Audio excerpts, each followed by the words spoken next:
Committee will come to order. Today we will continue our posture hearings with Indo-PACOM and U.S. Forces Korea. I want to thank our witnesses for being here and their service to our nation. Gentlemen, you can be seated. The Indo-Pacific is our nation, has some of our nation's greatest threats. In North Korea, we have a madman who would rather build illegal nuclear arsenal than feed his own starving people. Late last year, Kim Jong-un declared he was abandoning the long-standing policy of achieving unification with South Korea. He announced that South Korea is now, quote, a hostile country, close quote, and that North Korea can legally annihilate them. Alarmingly, he backed up this hyperbole by testing new nuclear-capable missile technology. Tests included a strategic cruise missile, submarine-launched cruise missile, and a solid-fuel ballistic missile with maneuverable reentry vehicle. Each of these missiles were designed to disrupt our ability to detect them and to evade our missile defenses. I'm very concerned the advances in Kim's missile technology is the result of a strengthening alliance with Vladimir Putin. Since August, North Korea has shipped millions of artillery shells, rockets, and ballistic missiles to Russia, while Russia supplies energy back to North Korea. Putin is testing missiles on the battlefield of Ukraine with deadly effect.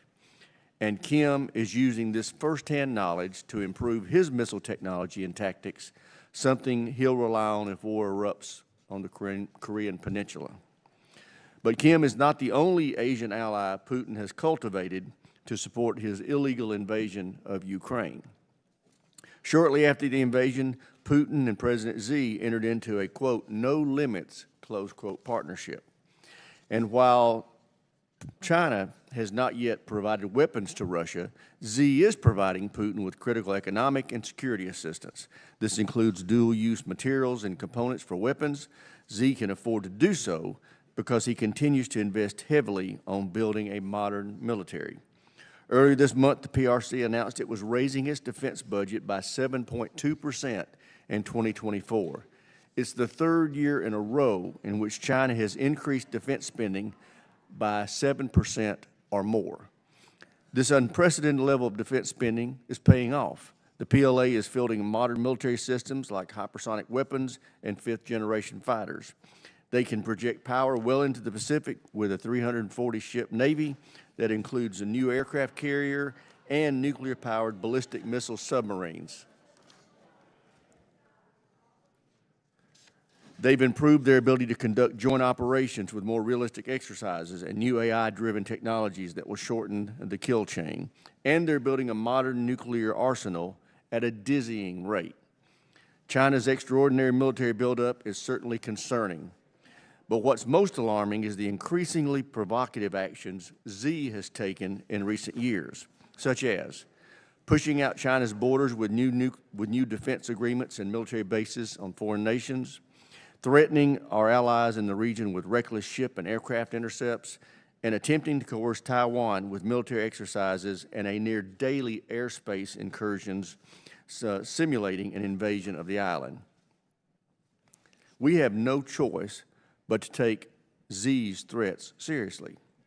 And we have to be resolute in our response. We need to accelerate our own military modernization, we need to enhance training and readiness in the region, and we need to better distribute logistics throughout the Pacific. But we won't prevail in any conflict with the CCP on our own. We need to expand and strengthen our partnerships in the region. We need to better arm our allies with agreements like AUKUS. And we need to expedite the delivery of arms and training to Taiwan so they can better defend their democracy. I look forward to our hearing from our witnesses on their assessment of the threats and what support they will need from this committee to deter them. And with that, I yield to the ranking member for any opening statement he may have. Thank you, Mr. Chairman. I appreciate the opportunity. I appreciate your opening statement. I want to thank our witnesses, in particular Admiral Aquilino. I believe this will be your last time before us in a posture hearing, as change of command is coming up soon. You've been a tremendous partner, great to work with, certainly on the committee, and for those of us who have visited the region, we can see the incredible work you're doing to advance U.S. interests. We really appreciate that. I understand it might also be General LaCamera's last appearance, depending on how the change of command goes. It can be a little unpredictable around here, as we've all learned. in the last year, but really appreciate all of your service to our country. And I want to really emphasize sort of one of the points of the chairman's statement, and that is North Korea, China, Russia, and how our adversaries are beginning to more and more align. The Indo-Pacific is an incredibly important region. We've had this ongoing debate about what's the #1 priority and the pivot to Asia and a whole bunch of other debates. What I hope we all recognize is how interconnected it all is at this point. Sadly, and we can throw Iran and other terrorist organizations like Hamas into that equation, they are beginning to coordinate to try to thwart our role in the world and advance their very, very troubling agenda for the world. As we've seen what Russia has done in Ukraine, we've seen what Iran has done throughout the Middle East, we've seen the things that the chairman just mentioned about China and North Korea. It is all interconnected, but certainly the Indo-Pacific region is one of the central parts of this focus, and that focus is to deter our adversaries. And in that part of the world, that's China and North Korea. I think we've made a lot of advancements just in the last year or two in working with partners in the region to be able to deter those adversaries. And I want to just start there and make a couple comments about that before shifting specifically to the U.S. Those partnerships are crucial. We are not going to be able to deter that alliance that I just described on our own. We will need partners and allies in the world, and building up those partnerships is crucial. Certainly, helping build up the capability of Taiwan to directly deter China is crucial, building up South Korea, but also so many other partners in the region. The work that has been done to bring Japan and South Korea closer together, working together, has been incredibly important in the last year. The role that Australia is playing, the AUKUS agreement that we reached with them, the Quad, working with Australia, Japan, India, along with us, the work that has been done just in the last year to improve so much our relations with the Philippines that have become part of that. Those partnerships and alliances are going to be crucial to deterring China. And it is a very clear vision. We want a rules-based international order. It's not perfect. It's not always going to work out exactly right, but there is some structure to it. China right now, and I mean to add up the number of countries, but it's somewhere between 6 and 12 countries in which China claims territory that is now the sovereign territory of other nations. It is not just Taiwan. Ironically, one of those countries is Russia. It'll be interesting to see how they work that out in the future. But China basically wants to bully their way across the globe without any respect for any rules. We need to work with all those countries in the world that understand what a threat that is, not just to U.S. interests, but to global interests. On our specific efforts, I know Admiral Aquilino has submitted an unfunded requirements list that has talked about some of the other capabilities he needs. But from our witnesses, I'd be really interested to hear the capabilities that we most need to build up to make sure that the U.S. is playing its role, but then also linking those capabilities to what our partners can potentially bring to that deterrent capability as well. So it's a really interesting part of the world. I look forward to the testimony from our witnesses. Again, I thank them all for their service, and I thank the chairman for holding this hearing, and I yield back. Thank you. I think the ranking member want to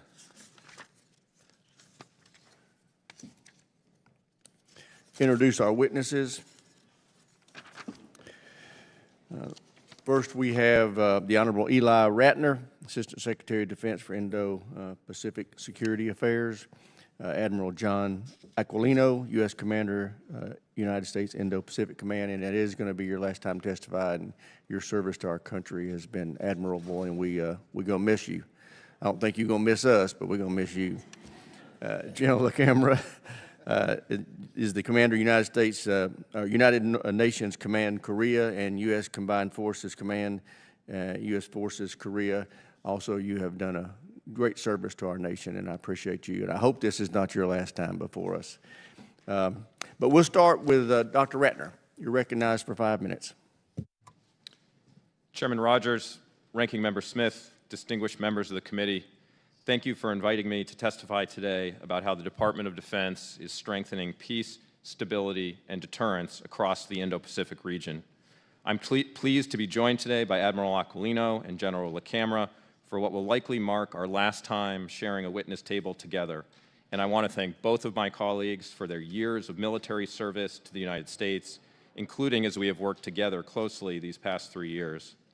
Mr. Chairman, in 2022, the National Defense Strategy identified the People's Republic of China as the department's top pacing challenge.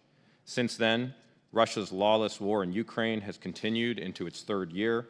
We've seen an outbreak of instability across the Middle East, and the DPRK continues to engage in destabilizing behavior. At the same time, the department's fundamental assessment of the PRC has not changed. The PRC continues to present the most comprehensive and serious challenge to our national security. That's because the PRC remains the only country with the will and increasingly the capability to dominate the Indo-Pacific region and displace the United States. Today, the PRC is pursuing its revisionist goals with increasingly coercive activities in the Taiwan Strait, in the South and East China Seas, and along the line of actual control with India and beyond. But as I have said here before, conflict in the Indo-Pacific region is neither imminent nor inevitable, and the department is doing more than ever to keep it that way with the help of U.S. allies and partners. First, we are supporting our regional friends as they strengthen their own capabilities. In just the past year, for example, we have announced landmark bilateral agreements with Australia, India, and Japan to co-produce or acquire advanced capabilities that will strengthen deterrence across the region. Second, we are building on historic momentum with our allies and partners toward a regional force posture that is more mobile, distributed, resilient, and lethal. In the past year, we have continued to implement major announcements with Japan, the Republic of Korea, the Philippines, and Australia, and we've concluded a new bilateral defense cooperation agreement with Papua New Guinea.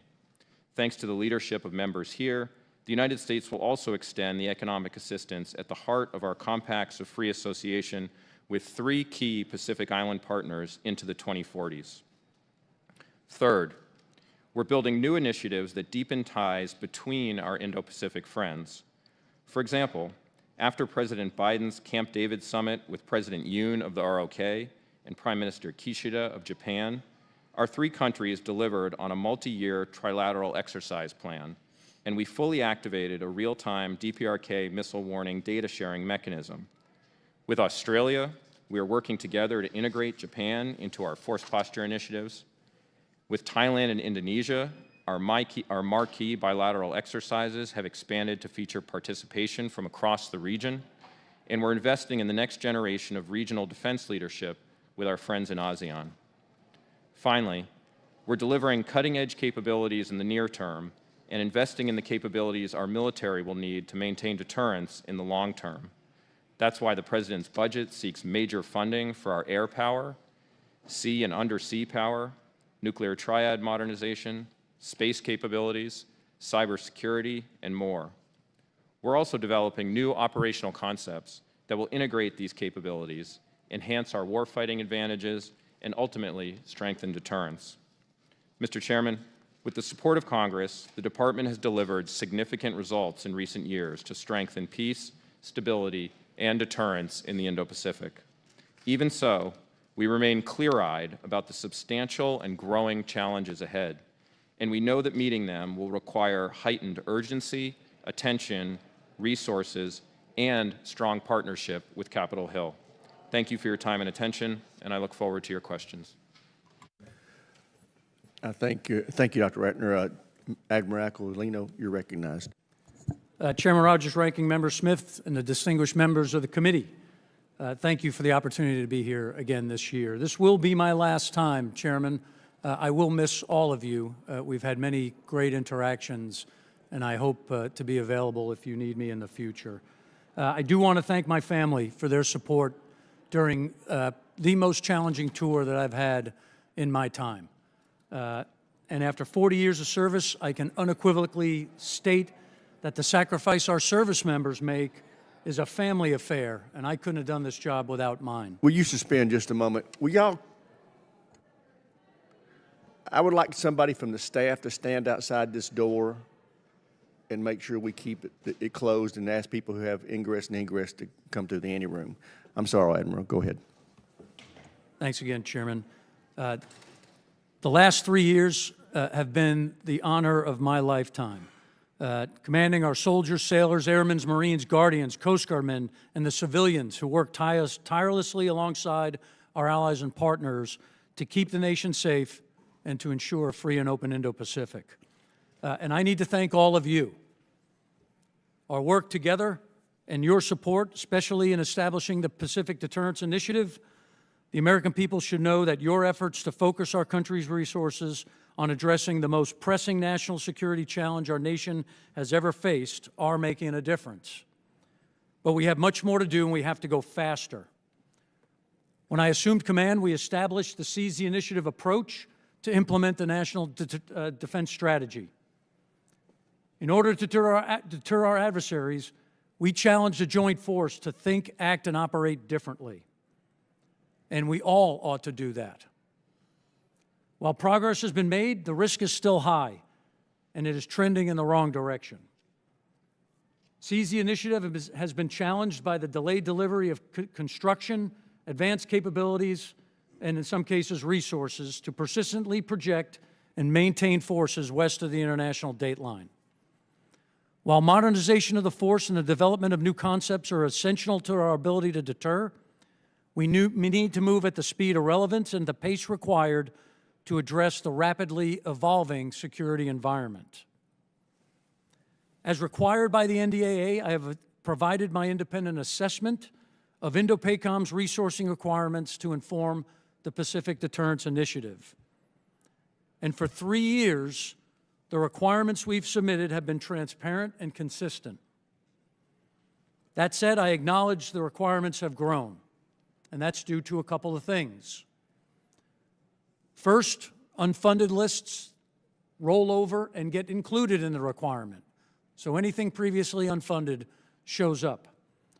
Second, as we shift from planning and design funds to military construction, those costs increase. Third, inflation that we're all dealing with. And then lastly, and most importantly, the threat has continued to grow and accelerate. In last year's submission, we highlighted the fact that we expected the ask to increase. So I'll be ready to discuss that if anybody would like to. I continue to reiterate that the requirements outlined in the assessment have been consistent, 90+% the same for 3 years. As I've said many times, I agree with Secretary Ratner's assessment that the conflict is not imminent or inevitable. But our potential adversaries have become increasingly aggressive and emboldened. The PRC's unprecedented military buildup and a campaign of coercion actions continue to destabilize the region, and they challenge the values and institutions that support a free and open Indo-Pacific. We must continue to build upon the progress achieved in the last few years, and we need to accelerate fielding the key joint capabilities described in my assessment.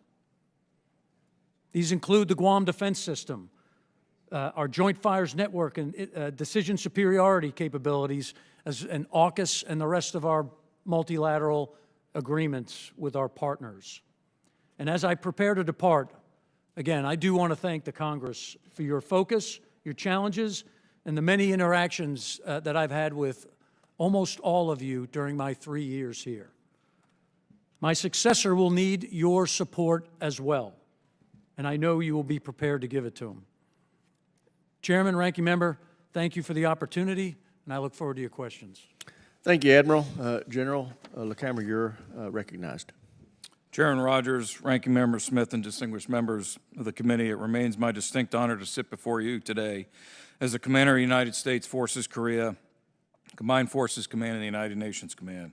I want to express my sincere appreciation for your unwavering support to our service members, our civilians, our contractors, our interagency colleagues, and all of our families overseas and those who wait at home. We can never take our eye off the solemn responsibility to take care of those who have raised their right hand to defend our Constitution and our way of life, including our families who did not volunteer but served nonetheless. I'm prepared to discuss those in the security environment on the Korean Peninsula. It was just over 70 years ago that a China-supported, Russia-spurned, and opportunistic communist North Korea decided to illegally invade the South, plunging Korea into a very costly armed conflict that is ongoing today.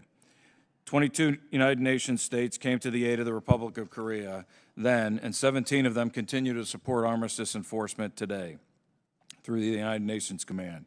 Defending forward in this strategic location allows us to better protect our people, the Korean people, our homelands, and reinforce the United States' ironclad commitment to the Republic of Korea. Situated on the Asian continent, the Korean Peninsula shares a northern border with both China and Russia.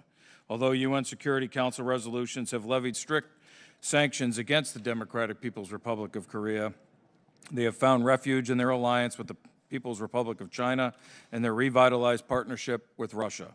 In the last year, DPRK has continued developing its military capabilities, including solid fuel ballistic missile technology, which violates sanctions.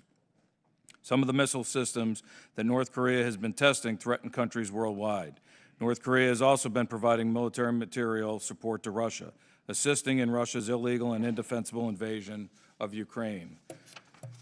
These relationships have allowed the DPRK to circumvent sanctions, build their weapons program, illegally further missile technology, sustain their cybercrime-derived economy, and threaten the international rules-based order.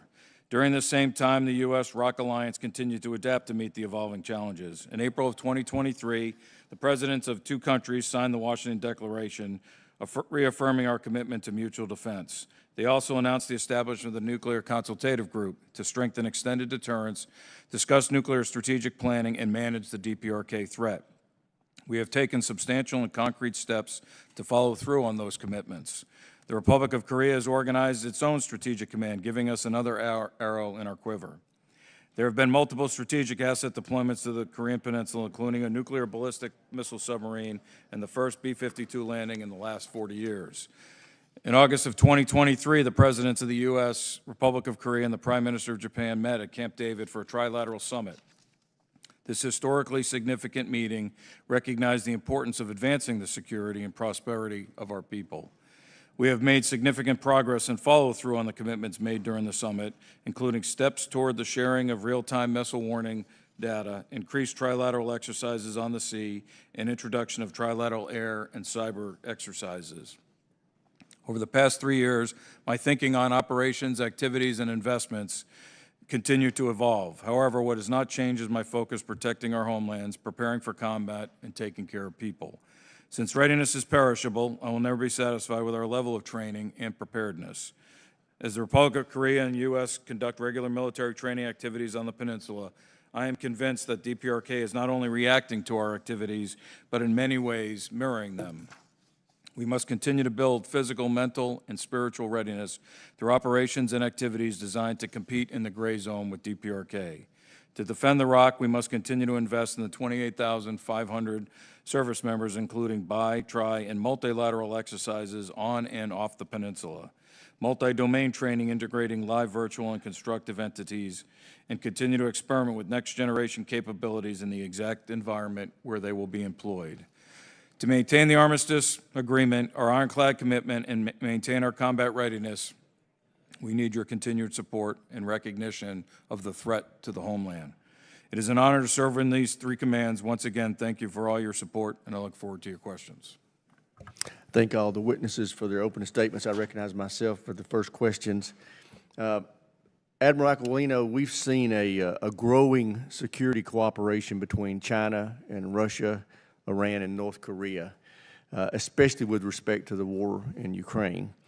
What level of concern do you have about this building a budding alliance, and particularly if Russia were to be successful in Ukraine, what do you think that alliance could yield? Thank you, Chairman. Again, I've described the security environment as the most dangerous I've seen in 40 years in uniform, and a big portion of that are the cooperation, number one, between the PRC and Russia. Again, in President Xi's words, a relationship that has not been seen in 100 years. And we should listen to him when he speaks. They tell us what they're thinking about. So that cooperation from those two authoritarian nations puts us in a different security environment. So I'm very concerned about that. It's amplified, as General LaCamera said, with regard to the DPRK supporting Russian in the form of ballistic missiles and other munitions and capabilities. my sense is this is a way to combat the broadened United States alliances, partnerships with our like-minded allies and partners around the region. This is their counter. But I articulated, we're almost back to the axis of evil when you plug in Iran to this problem set. That set of cooperation is concerning, and it should be concerning to the whole globe. So we ought to act accordingly. We ought to listen to what they say. We need to absolutely, and we do every day, watch what they do. But we do believe the strategy's right, and our operations that we're executing are delivering the right message, which is the United States Joint Force, combined with our allies and partners, is the strongest military power on the planet. General, can you give us your assessment of North Korea's intentions? I know we've been seeing some actions from them recently, given the provocative behavior we've seen from them lately. Do you have any kind of vision into what you think their intentions are? Yes, Chairman. I think his top end state priority is regime survivability. And he's developing weapons of mass destruction for that. He's looking for sanctions relief. And he's preparing to defend his nation as his top priorities. Okay. So you don't see, as far as your view of things, any anticipated aggression against the South? The actions right now, as I stated in my opening statement, gray zone activities, military strain. He's got a military. He's coming out of COVID just like everybody else. He's in his winter training cycle right now, and he's testing equipment. And he's also having Russia test some of his equipment by providing that for the fight in Ukraine. Yeah. Secretary Ratner, what do you think the biggest challenges we're going to have in helping Taiwan develop its capabilities to defend itself? Congressman, we are working as absolutely rapidly as we can to fulfill our commitments under the Taiwan Relations Act. One thing that we have spoken about here before is the question of resources and providing Taiwan with the security assistance it needs. And I know that between the presidential budget for 2024, for 2025, and the National Security Supplemental, Congress is considering both enhanced foreign military financing and presidential drawdown authority backfill for Taiwan security assistance, and that would be one way that we could strengthen their resilience and strengthen deterrence. Okay. Chair yields to the ranking member for any questions he may have. Thank you. Dr. Ratner and Admiral Aquilino, start with you on something we haven't talked that much about, and that's India and the role that they play in all this. I see them as a crucial, I mean, I wouldn't, partner, certainly, but also a little bit of a swing vote in that they have a relationship, certainly with Russia. They have relationships, across the world with many of our adversaries. Getting them to work with us more going forward, I think, is crucial to meeting our needs. How would you describe our relationship with India, the way they look at the world, and what we need to be doing to enhance our relationship with India? Ranking Member Smith, I would describe the U.S.-India relationship as growing and stronger than it's ever been, and absolutely essential to our vision for a free and open Indo-Pacific. We have been strengthening a number of areas across the relationship, including in co-production, where we've made some major strides on jet engines, some new projects on armored vehicles to integrate our defense industrial base, which is one important way to make those bonds all the stronger. We've been working at the department to strengthen the relationships between our private sectors, particularly in defense technologies, and we have some really important new initiatives to be doing that. Admiral Aquilino has been leading a number of important exercises and operations with the Indians that are enhancing our operational coordination. And our defense trade now is valued at over $20 billion. And India recently announced their decision to acquire over 30 MQ-9Bs. And that's part of, again, a growing defense relationship between our countries that couldn't be more important. Sure. Admiral. Yeah, Congressman, thanks. I was in India 2.5 weeks ago to visit with my partners and to continue to work our mill-to-mill channels together. So, number one, it's the largest democracy on the planet, and we have many overlapping values. We also have overlapping interests, although we don't have always the same interests. Military to military, we have been executing much more increased operations and exercises together. They are working towards becoming more interoperable. They've bought our helicopters. They have C-130s as we do, and we continue to expand both bilaterally and multilaterally our actions and exercises with them. And how do you feel the calculation? I mean, because the biggest alarm bell in all of this is, the BRICS countries, which obviously includes Russia and China, but India is a big part of that. And so they're working in that relationship, which is challenging in and of itself. But when those BRICS countries decided to allow Iran to join them, what do you think India's calculation is in terms of, I understand a little bit Russia and China, but why would India be part of, empowering Iran in that way? Ranking Member Smith, part of India's strategic identity, as you know, is as a member of the Global South. They aspire toward an international system based on a principle of multipolarity, and that is reflected in part of their foreign policy.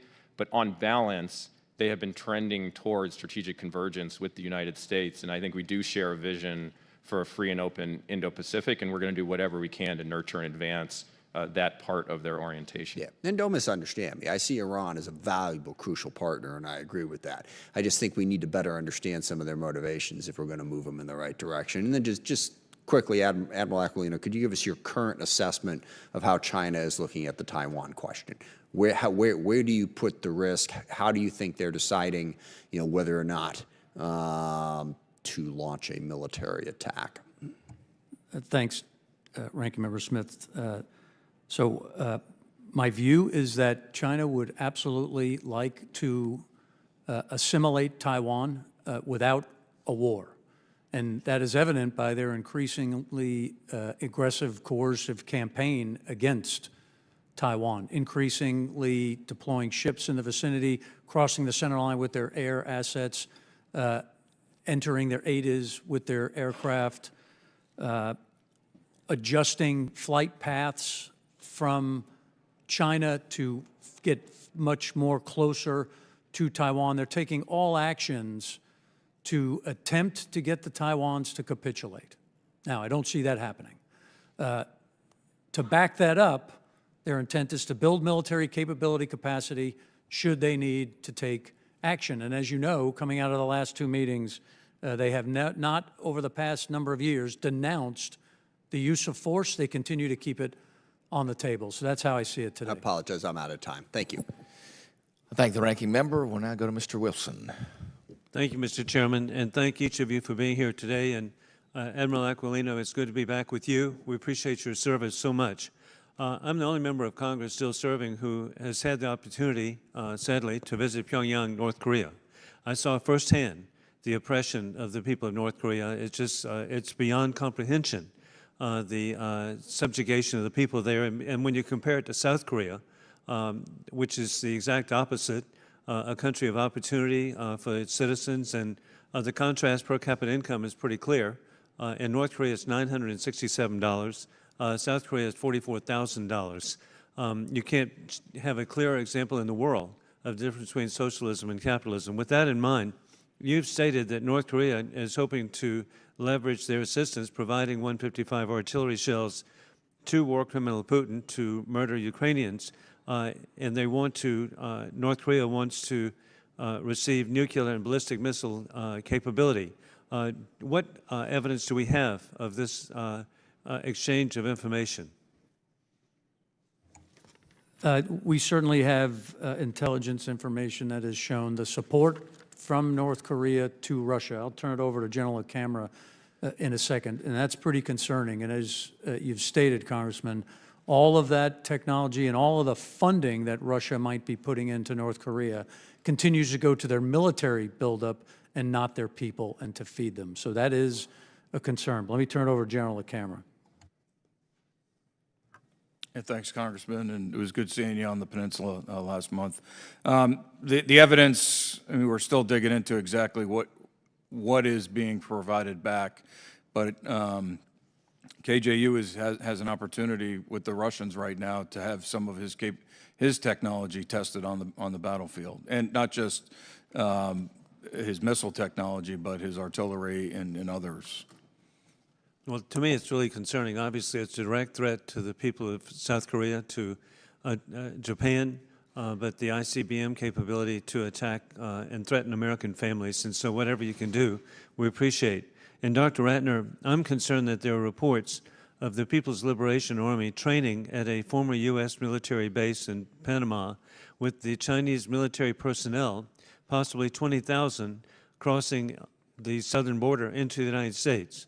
What information do you have about the training in Panama, and what is the training level, and is this a danger to American families?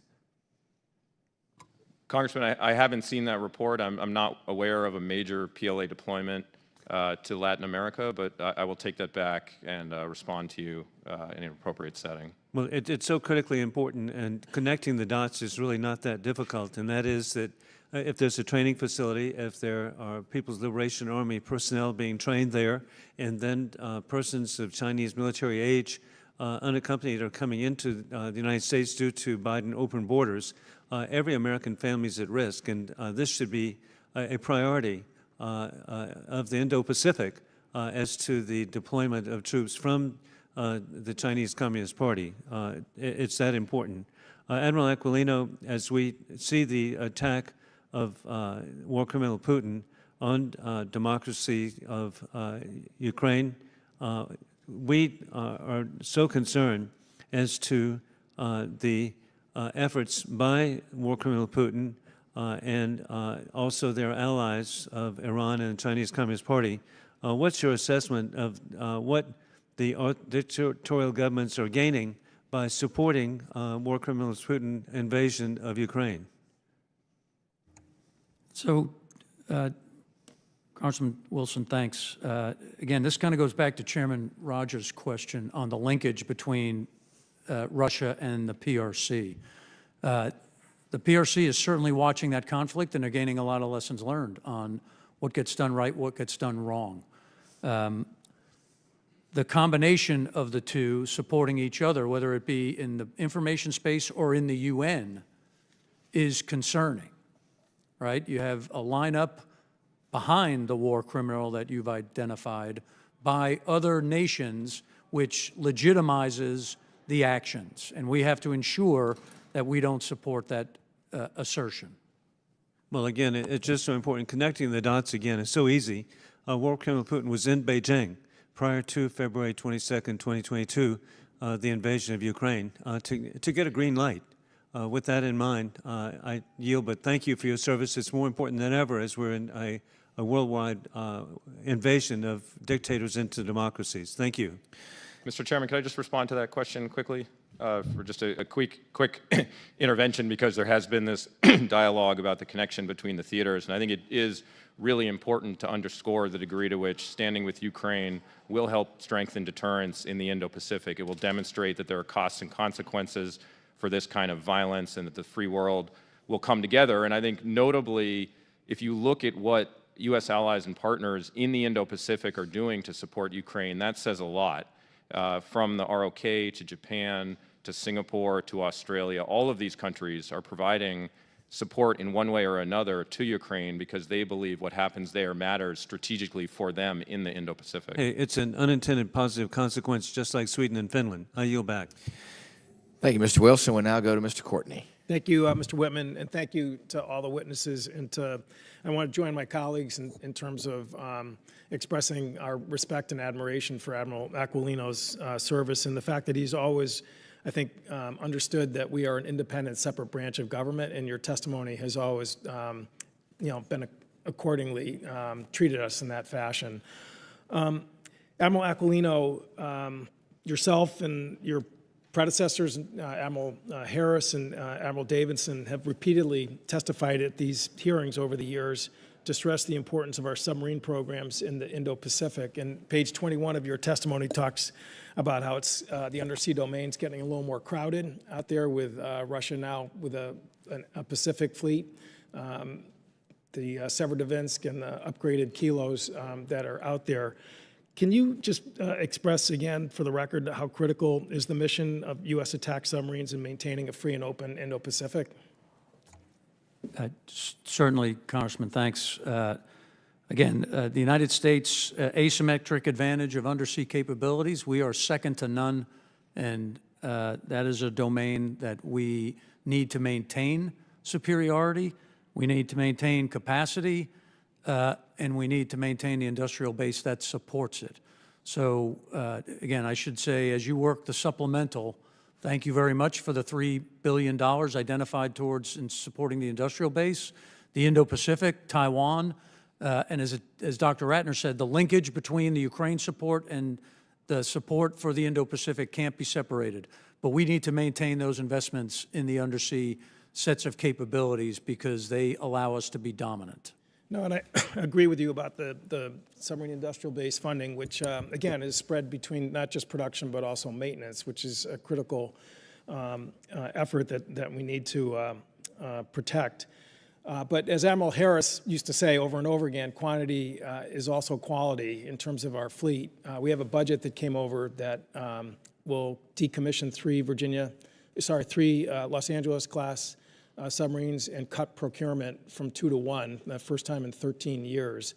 And you know, just again, in terms of just looking out at our commitments that we just made, which I enthusiastically support, in terms of the AUKUS sales of 3 submarines in the 2030s, you know, can you just you know, comment in terms of how you see that, how that budget fits in or doesn't fit in terms of you know, the next few decades?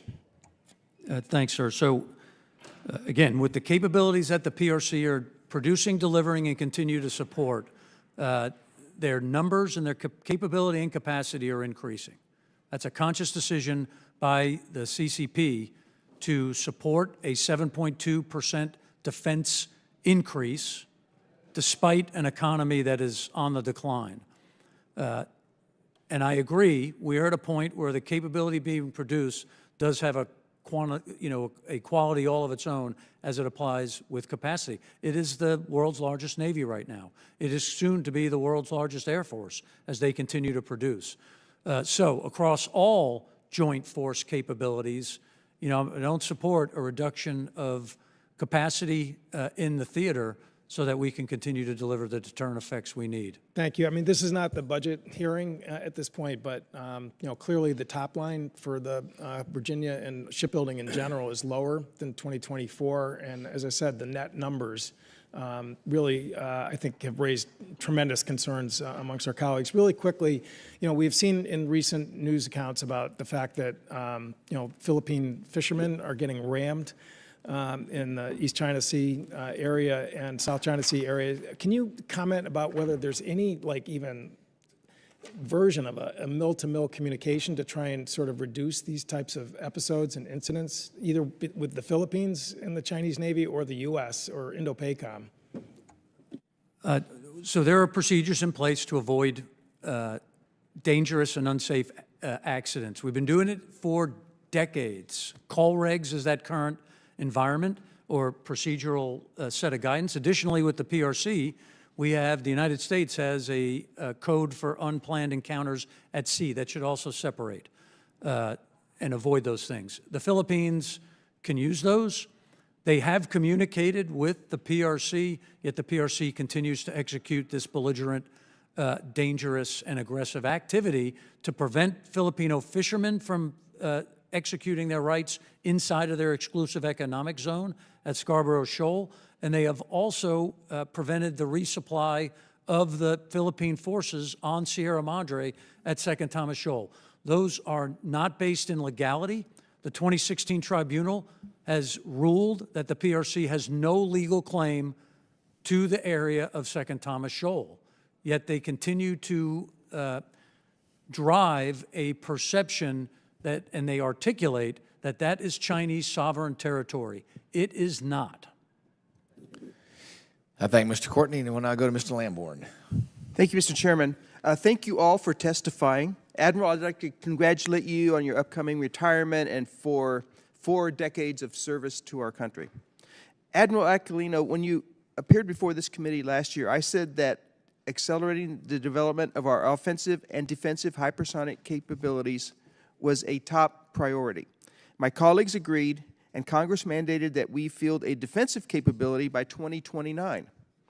Last year, the director of the Missile Defense Agency, Vice Admiral Hill, testified that pushing the fielding of the glide phase interceptor into the 2030s does not meet the threat. Do you agree with Admiral Hill, first of all, Admiral Aquilino? Thanks, Congressman Lamborn. So from the Indo-PACOM position, right, I've articulated the requirement, and it's been consistent for 5 years, which is a 360-degree integrated air and missile defense capability for Guam that would protect our citizens and protect the forces that we need, and that includes ballistic, hypersonic, and cruise missile threats. So the requirement has remained consistent. The ask has been articulated in my last 3 reports and the 2 reports that Admiral Davidson submitted before me. This gets to my testimony, which is we must go faster. And I've articulated that needs to be in place by 2027. Okay, I like that, 2027, because I'm concerned because not only did the Missile Defense Agency recommend ending the SM-3 Block 1B program, we can talk about that in a minute, but also delaying the glide phase interceptor till 2035. That's 8 years later than 2027. So that's not responsive to the needs of Indo-PACOM, is it? Again, sir, I'm the guy who articulates the requirements, and I've said those have been said very clearly and consistently. Again, this goes to the fact that we all need to go faster. Okay.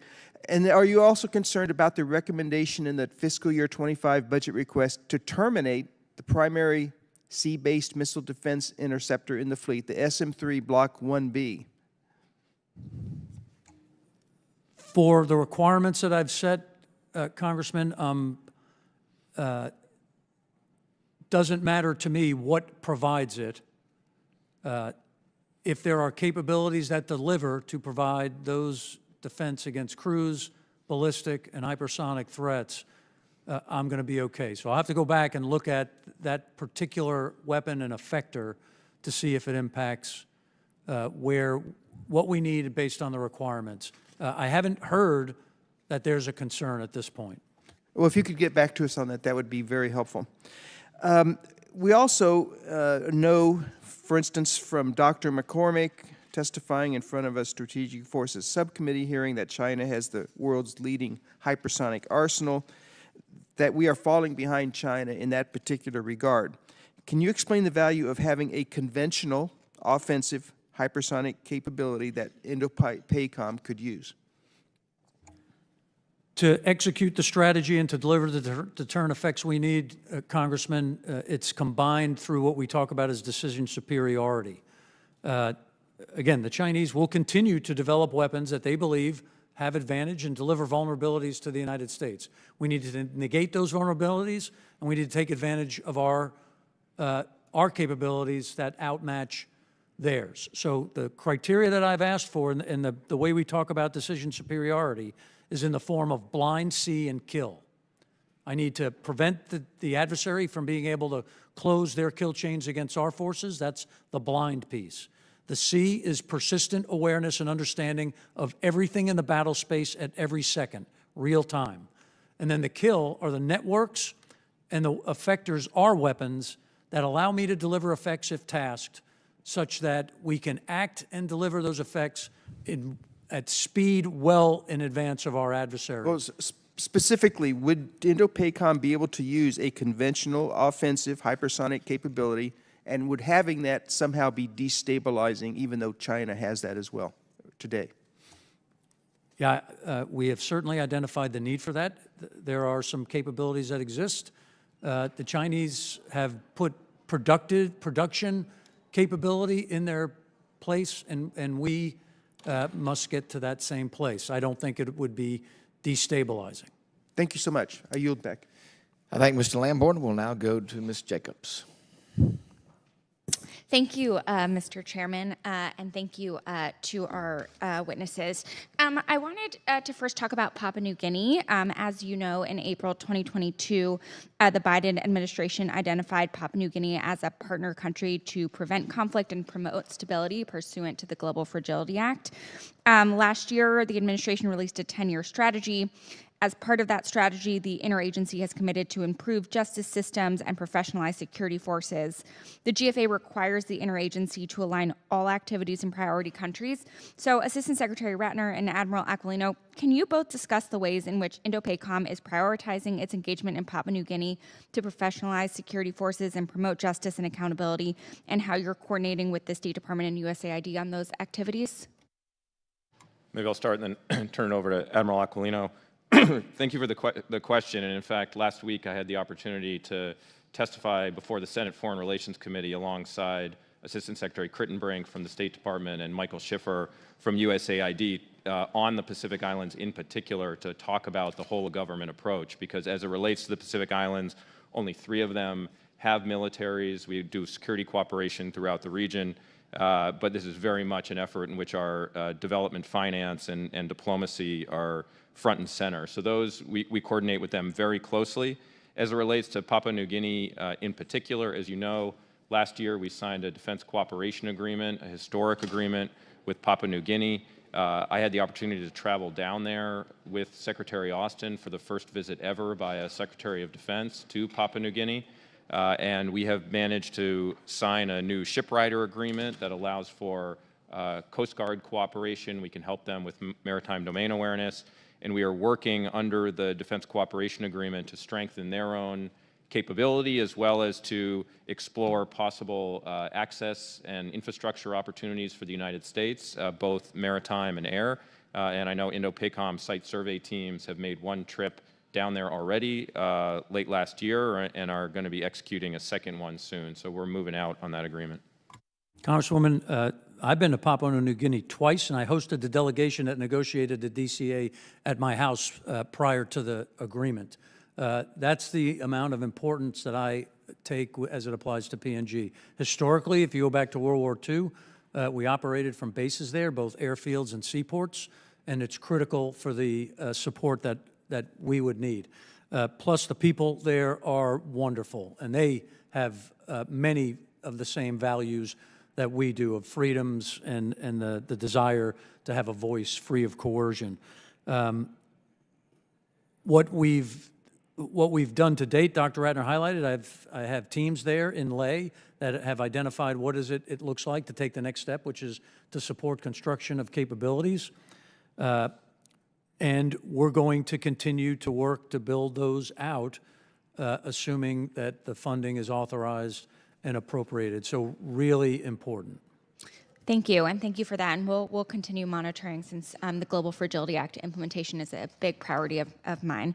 I wanted to ask quickly to both of you again about the new Bravo AI Battle Lab that Indo-PACOM is creating, and if you could talk more about that, and in particular, how you're working to ensure warfighters have a clear process for reporting any new technologies in the AI space that aren't working or aren't functioning as reliably or responsibly as we had intended once they're in use.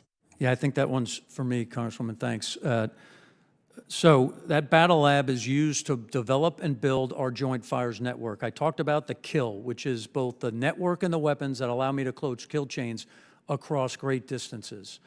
We've linked that with DARPA through the previous Assault Breaker 2 program, support from Ms. Hsu and R&E, from ANS, from CDAO, and we're pulling that together in my headquarters through our Joint Mission Acceleration Directorate to deliver those capabilities you're talking about. And we're trying to get to best of breed. So we've pulled all of the service programs in, and we're trying to integrate those into a joint capability, whether it be convergence, overmatch, or ABMS, along with the data that's coming from NSA and our other exquisite sources. We need to pull that together fast and deliver a capability. And we're going to demonstrate the first version of that, of JFN, in Valiant Shield in 24. The team has worked incredibly hard to, and at a pace that I don't think anyone else could have matched. I'd like to thank Ms. Jacobs. I'll now recognize myself for 5 minutes. Gentlemen, thanks again for joining us. Admiral Aquilino, earlier you spoke to the unfunded priorities list. We appreciate that based upon 1302 requirements. We know you're very thoughtful about prioritizing protecting the homeland. One of the things you pointed out, too, was building capability and capacity quickly. I would call it at the speed of relevance to increase the risk and uncertainty for the Chinese, to make sure that when Xi wakes up every morning, he says, no, not today. One of the aspects of where we can build that quickly is in relation to what we know is a vast domestic industrial complex in China that can do traditional military construction, those exquisite system construction, much faster than we can and at a much greater scale. The one place that I think holds great promise is us being able to use our technology and innovation in the realm of expendable and attritable platforms. Can you give us your perspective about how we pursue that enterprise in the context of your 1302 requirements? And is there value in talking about in the acquisition process, creating some guardrails here to say, listen, we ought to acquire systems within these price guardrails so that we actually get maximum utility and we send the right demand signal to those innovators and creators out there, whether it's for attritable platforms or exquisite platforms? Thanks, Congressman. First, let me start by thanking Secretary Hicks for the initiation of the replicator program. It's exactly what you're talking about. That $1.2 billion is in my 1302 report because it's critical to our concept and the ability to deliver multiple dilemmas and problem sets should there be activity by our adversary. So it is important. There are capabilities, technologies that have been passed. I believe our industrial base and those companies who have those capabilities are aware. She's been through Tranche 1. We're getting ready to do Tranche 2. So those capabilities that can deliver those effects, we are taking all comers to be able to vet, understand which ones are most effective against my problems, and then deliver those. That said, they have to deliver them at scale, and they have to deliver them cheaply. This is the asymmetric advantage. So we're absolutely supportive, and they are included in my report. Fantastic. Thank you. On your 1302 report, where you talk about the president's budget and then what your 1302 requirements are, we see there's a big delta there. And you talked to us earlier about prioritizing those and really going in order of the 42 items that you placed in that list. As Congress makes those tough decisions about how do we place resources properly, give us your perspective on how we can make sure that we're coming up with the right formula. I want you to elaborate on maybe what you talked to us about earlier about how do we look at that list and the things that we need to do? Obviously, we're probably not going to have the resources to fulfill the list, and you've asked for that, which you should. But I want to get a little drill down from you as to how we should look at doing all we can within the context of the list you provide us. Thank you, sir. So, again, I've provided that 1 to N list of priorities that you've asked for. I would categorize it this way. They focus around, number 1, defense of the homeland, which is the Guam Defense System. That is certainly the top priority. And then below there, we get at the blind sea kill aspect of this, which includes our Joint Fires Network, our Indo-PACOM mission network, which allows us to communicate with all of our allies and partners. Right now, I have 16 networks to do that. I would prefer to have 1. Right. I would prefer to fund 1. Yeah. I think you would too. Yes. And then that network tied to the weapons that can deliver those effects, that would be how I look at it in the top priorities list. And sir, we're always ready to work with your staff should you have further questions on additional drill downs. Absolutely. What would be your message to those that look at the list and say, well, we can't do that? I guess what I would say is the process allows me to input my requirements into the overall PPB&E. Again, there's tough choices to be made, but I can tell you this adversary, as Secretary Ratner said, there is no other adversary with the capability, capacity, means, and intent to displace the United States. That's why it's the top priority. So we've got to make some tough choices, and I've articulated the resources I think I need to do that. Very good. So you would say, not to put words in your mouth, but you would say that this is an all-hands-on-deck call moment for folks across the enterprise, both in the Pentagon, in the service branches, and in the industry. That's exactly what I would say. And by the way, with a sense of urgency and in ways that can get past our slow and antiquated processes. Very good. Thank you, Admiral Aquilino. We'll now go to Mr. DeLuzio. Thank you, Mr. Whitman. I appreciate it. Thank you. Good afternoon, gentlemen. And Admiral Aquilino, I want to echo many of the kind words passed on today by my colleagues about your service. But as a fellow Naval Academy grad, I'd be remiss not mentioning that you're also the old GOAT, the longest serving grad in the fleet. So we're very proud of that. Admiral, I'll start with you. Your testimony, you mentioned significant PLA, People's Liberation Army, buildup across all domains. I'll quote part of it back to you. In 3 years since I took command, the PLA has added over 400 fighter aircraft, more than 20 major warships, has more than doubled its inventory of ballistic and cruise missiles, end quote. Last year, I asked you about Chinese shipbuilding investment compared to our own, and you made clear then that the Chinese are building ships at a pace that far exceed ours. Has that trend changed at all since this time last year? No, Congressman. Matter of fact, it's one of the key reasons I'm concerned is that despite an economy that has taken a 30% hit at a best estimate, right? They've prioritized the delivery of military capability capacity. Hadn't slowed down, increased the budget by 7.2%. Oh, by the way, that's what they advertise. Their budget process is not very transparent. My assessment is it's larger than that, and it's way cheaper to deliver stuff when you have a guaranteed workforce without all of the safeguards that we put in to ours. So that's why I say the trend is in a wrong direction. And to be clear, we're not talking just about the fleet for them. We're talking commercial shipbuilding as well in terms of their capacity and output. I'm talking about all capabilities in their joint force. So shipbuilding, airplanes, missile systems, satellites, across the board. Dr. Ratner, do you agree Chinese industrial output and capacity is generally far exceeding that of the United States? In some areas, Congressman, yes. In others, no. What are some key ones where it isn't? Where we are still maintaining advantage, undersea capability is one important area, and there are many others. So I think we can debate the reasons why the places we are at a disadvantage that we've gotten there. I think part of it is lousy industrial policy decisions across decades. I think a lack of investment in our own industrial base, anti-competitive behavior by China, and looking globally others. I'll point to the recent Section 301 shipbuilding petition that I support that several unions, including the steelworkers, IBEW, and machinists, have brought forward. And I'll quote from that. Government interventions to accelerate the development of the Chinese shipbuilding industry include policy loans from state-owned banks, equity infusions and debt for equity swaps, the provision of steel plate from state-owned steel producers at below-market prices, tax preferences, grants, and lavish financing from China's state-owned export credit agencies, end quote. Dr. Ratner, I'll go to you. Do you agree that those types of unfair trade practices are counterproductive to our efforts in the region and thus hurting our national security?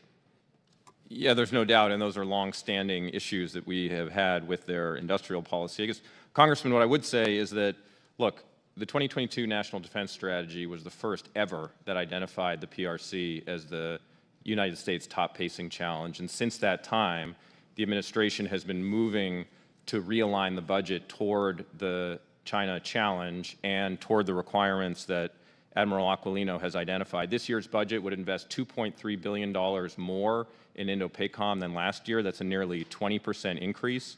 The focus areas of the budget are on the areas that Admiral Aquilino has largely identified, including in critical munitions and in MILCON, and we're going to continue to work with them to close these gaps. Understood. And look, my point more broadly is that our domestic supply chains and manufacturing prowess and power are relevant to our security interests across the globe, certainly Indo-Pacific.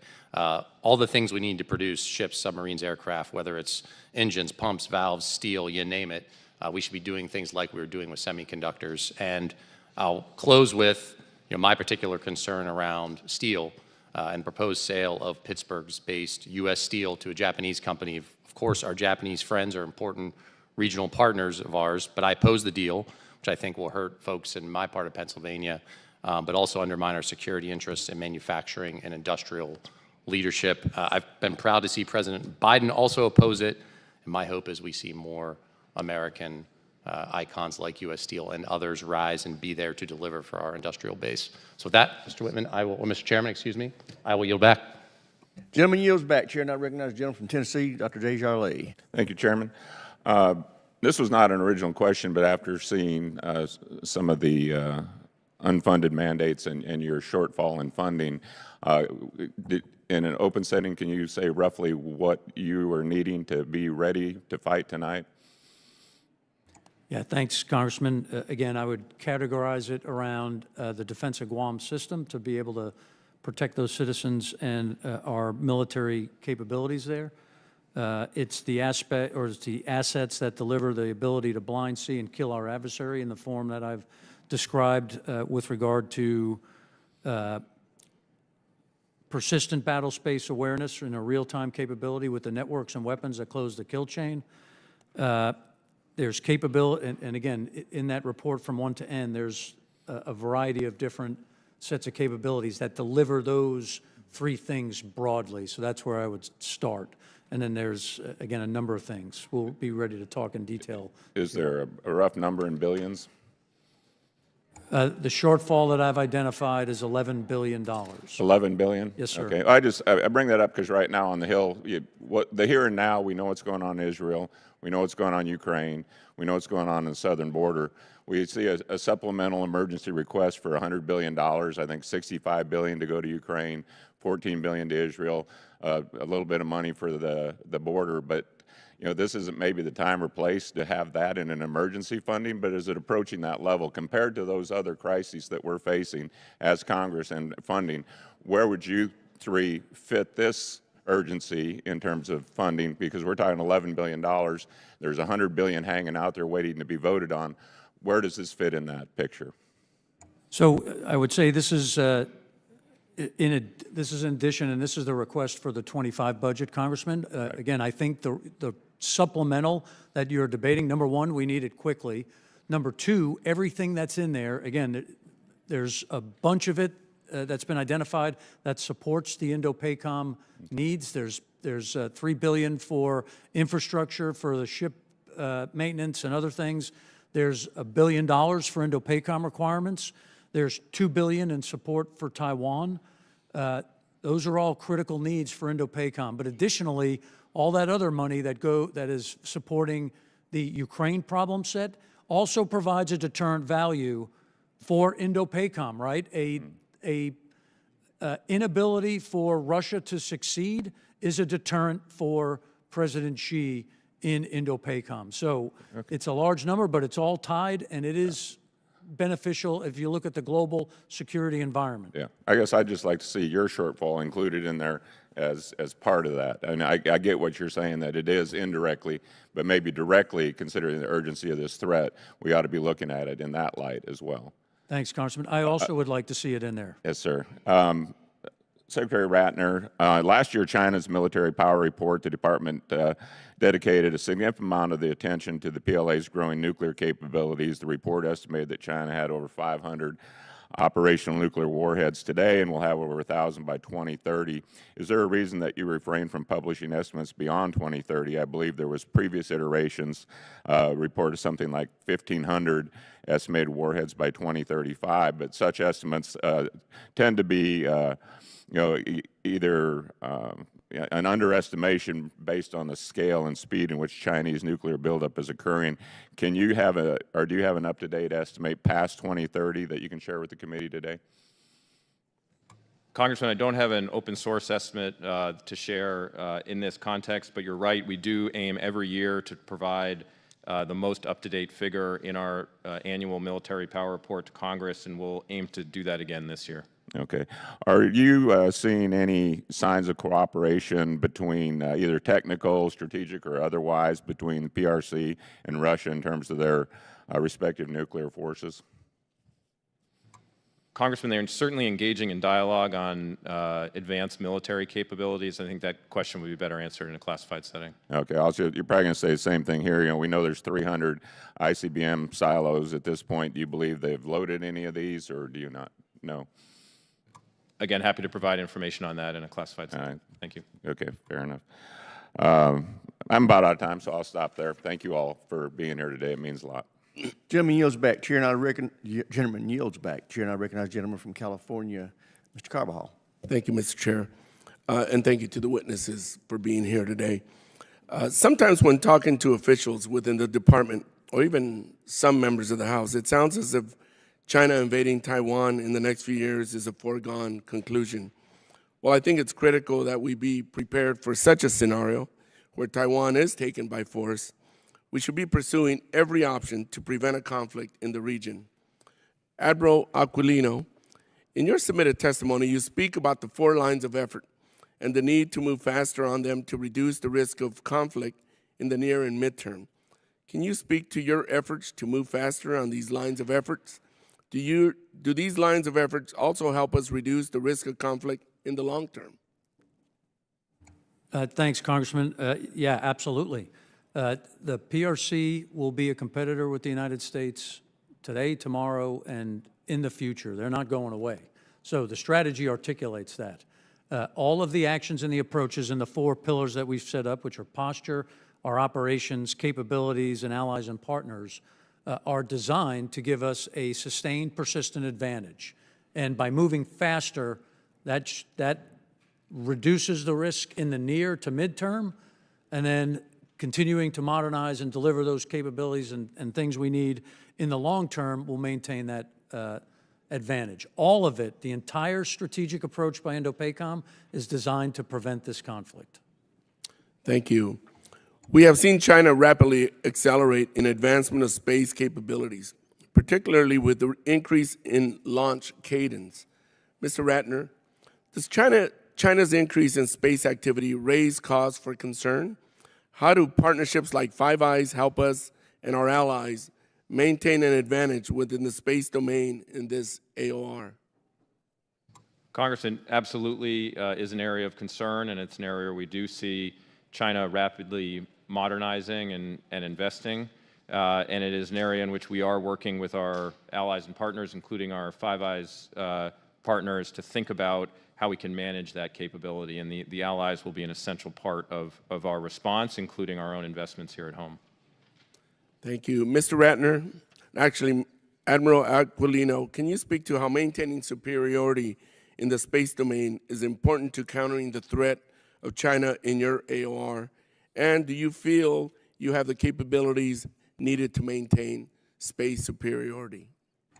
Thanks, Congressman. So I guess I would answer it this way. The items, the space capabilities identified in my 1302 report have been coordinated with both General Saltzman and the Spacecom commander. Those are designed to meet my requirements, as we talked about blind, see, and kill. So our space-based sensing layer and the other capabilities we can provide some space are absolutely required.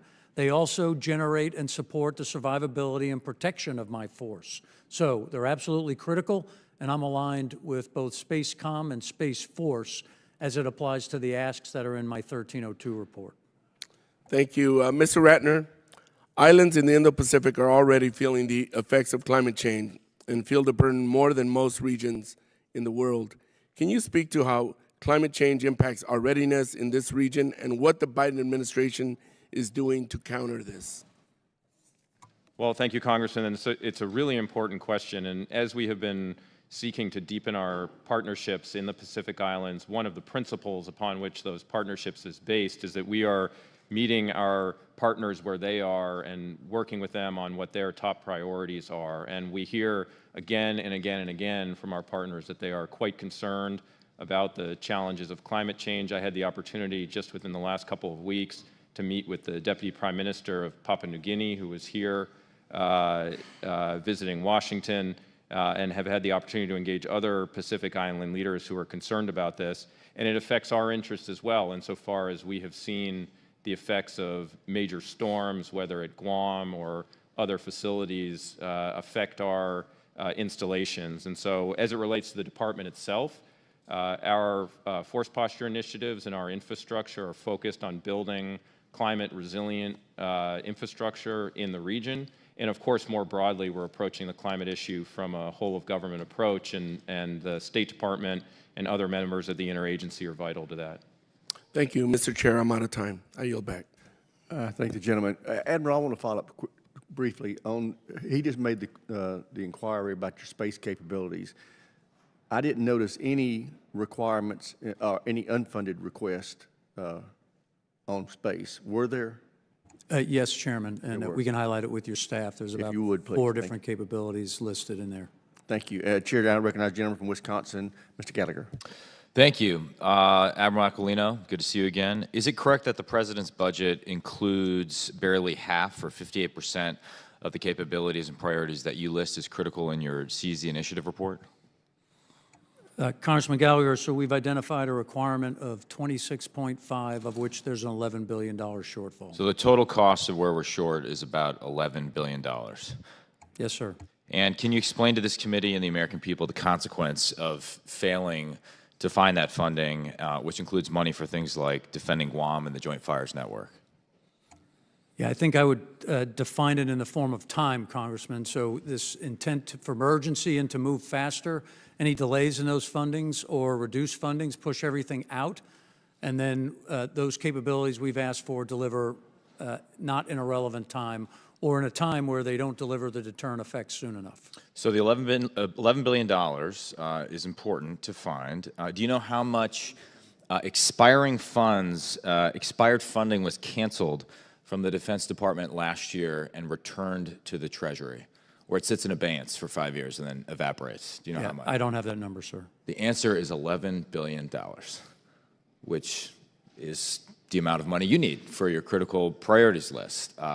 Not only did we fail to take advantage of money that was appropriated, that we could have rerouted for our priority theater, the Indo-Pacific, to give you the resources you need to prevent World War III, the department was actively working against a legislative effort to give DoD the flexibility to reroute that money. I would hope going forward we would find a way to take advantage of that money for our most critical priorities, particularly stockpiling critical munitions and surging it west of the international date line before it's too late. By some estimates, we've lost $125 billion over the last decade, which is unacceptable. And I fear we're sleepwalking into a conflict that would be horrific.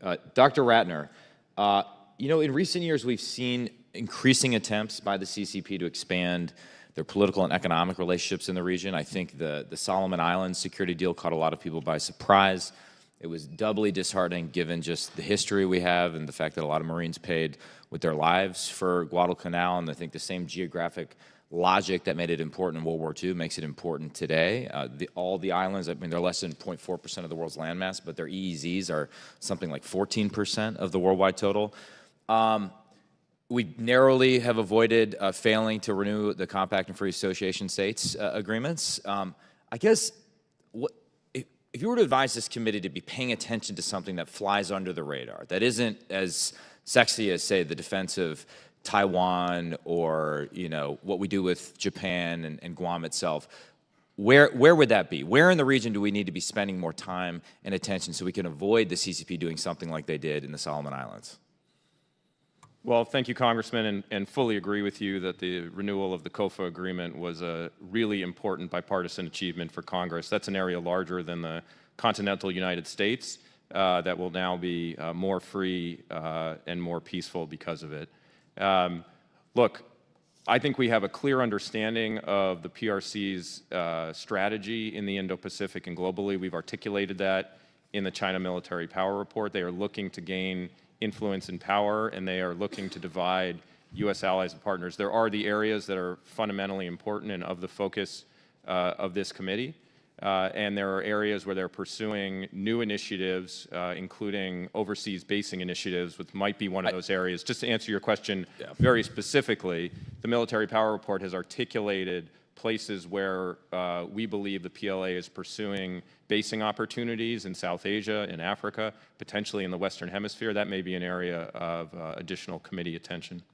And then quickly, Admiral Aquilino, if we don't have access to Guam, Japan, and South Korea, either because of enemy action or political constraints in a conflict, what does that mean for your ability to replenish fuel and stores and do repairs in the midst of a conflict?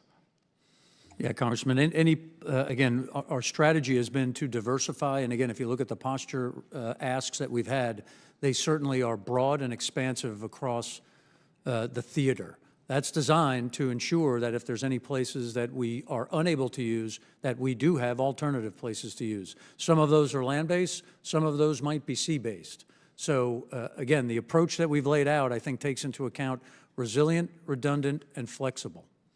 My time, I'll yield my 4 seconds back. Well, you got a little extra because they didn't start the clock on you, so you've been very fortunate. I appreciate it. I feel fortunate to serve under your command. Chair now recognizes Ms. McClellan for 5 minutes.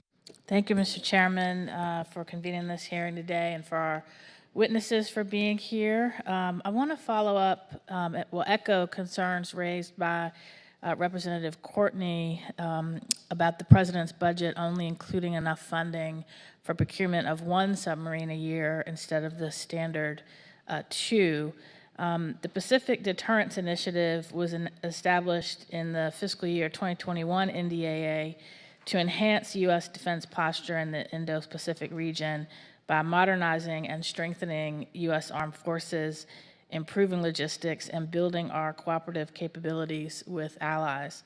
In recent years, we've seen the percentage grow in the program slow over year, and this year the President's budget request calls for $9.9 billion in funding, an almost $5 billion decrease in spending, despite the committees allocating more funding year over year.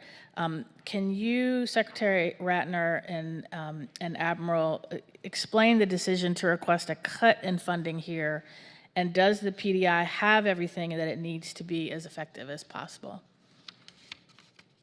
Well, thank you, Congresswoman. And I'll just say on the first issue, as you know, the President's budget does request $4 billion for the defense industrial base, and for the submarine industrial base, and combined with funding in the National Security Supplemental, we believe these investments would be a major step forward in terms of our defense industrial base as it relates to our submarines. So we're very focused on that issue as well, and I would refer you to Navy Undersecretary Eric Raven's remarks just within the last week, where he described his concerns about the near-term ability of the industrial base to produce that additional Virginia-class submarine, and why it's so important for the budget to make these investments in the submarine industrial base to get that capacity back on track. So there's no disagreement about the absolute importance and need for those submarines, and we're investing in the way that we believe is going to get us fastest there. So that is, I think, an important point on the submarine industrial base. On the Pacific Deterrence Initiative, the President's budget seeks $9.9 billion for PDI, which is consistent with the request last year. So I'm not tracking from the administration a cut to PDI funding, and we're making major investments in military construction and missile defense, exercises and training, cyber capabilities, and a number of other important areas with allies and partners, and we really thank Congress for its leadership in creating that initiative. So to be clear, you think the $9.9 billion provides you everything you need for the PDI to be as effective as possible? Congresswoman, the PDI is simply an accounting mechanism based upon a rubric that Congress established. It by no means represents the totality of the administration's investments in the Indo-Pacific, nor as it relates to major security challenges like the PRC and the DPRK. Thank you. That's a helpful clarification.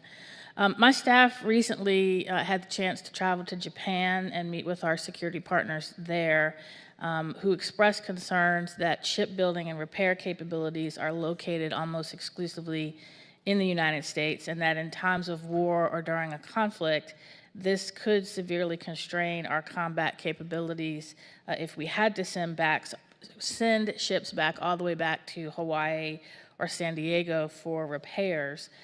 Could you give a sense of your assessment of the risk here and what the department and the administration are doing to ensure we have robust repair capabilities available in the Pacific if a conflict should break out? Well, thanks, Congresswoman. So if we get to crisis or conflict, I certainly don't want to send the ships all the way back to the United States to get fixed. Those ships that are forward stationed in Japan are repaired in Japan, but having a more more set of options for the maintenance and support and sustainability of the force, no matter where it comes from, so that it stays forward and can deliver the deterrent effects we're working towards, certainly would be a positive way forward, I believe. Thank you. And this one you probably won't be able to answer, but I'm going to ask it, and if you could provide something for the record later. If you could give some, help us understand how operating under a CR for the past 6 months has impacted readiness and procurement for your operations in the Indo-Pacific, that'd be very helpful. And with that, I yield back. Gentlelady's time has expired, Chair, and I recognize the gentleman from Florida, Mr. Gates, for 5 minutes. Admiral Aquilino, during the Revolutionary War, I think it was like 15% of Americans who fought for liberty. Does that sound about right? 15, 20%? I couldn't answer that now, Congressman. I have to go back and look. I guess I'm just kind of wondering in Taiwan, what percent of the Taiwanese do we assess would actually fight in the event of kinetic conflict with China? Yeah, I also don't have that calculation. What I can tell you is when the Russians invaded Ukraine, that was a pretty good wake-up signal for a lot of people across the globe, and especially for those people on Taiwan. And we continue to execute our responsibilities under the Taiwan Relations Act to ensure we support their ability to defend themselves. And does that act require the development of a home guard in Taiwan? I'd have to go back and look at the law. I don't specifically know if that. I don't think it does, but maybe you could talk a little bit about what the home guard theory is in Taiwan, how that would enhance their capabilities. Well, again, it's what the people on Taiwan have done is they do have a reserve activation program. President Tsai just extended that to a 1-year commitment. So again, when I talk about the people on Taiwan taking it seriously, they are. It includes that approach that you've just articulated. Yeah, and I almost think that's what it's going to take, because I worry that the Taiwanese military may be infiltrated by the PLA, and that if there's really going to be a deterrent from a Chinese invasion, that might not come exclusively from the uniformed military or even the reservists. We may have to actually, render capability to the hundreds of thousands of Taiwanese who don't want to be part of China, right? Yeah, your point is valid, and again, I believe that that approach is, and actions are being taken there. What I would say is the best example that I think exists is when Israel was attacked by the violent extremists in Hamas. The next day, 360,000 Israelis reported for duty. That's the type of response that I believe. Yeah, but I worry that we conflate the cultural features there, right? Because what I worry about in Taiwan is kind of a replay of Afghanistan, where we look at some fake government and we do the normal kind of DoD thing of large weapon systems, and then we give them to that government, and then the real governing power, in Afghanistan's case, the Taliban, in Taiwan's case, perhaps China, has the ability to then repurpose those assets against the United States. So it just seems to me, I mean, you are the guy, you're the person in charge of this theater. I think you need to have some sort of assessment as to whether or not you're going to get that Israel-level response from the Taiwanese. What percentage of this group of people is going to stand up and fight? And sure, we're all continuously informed by events going on around the world. But in Taiwan specifically, like, we've seen cases where the PLA is infiltrating their government, their military, and I don't offer that as some sort of criticism. Heck, I think they try to infiltrate our government and our military too.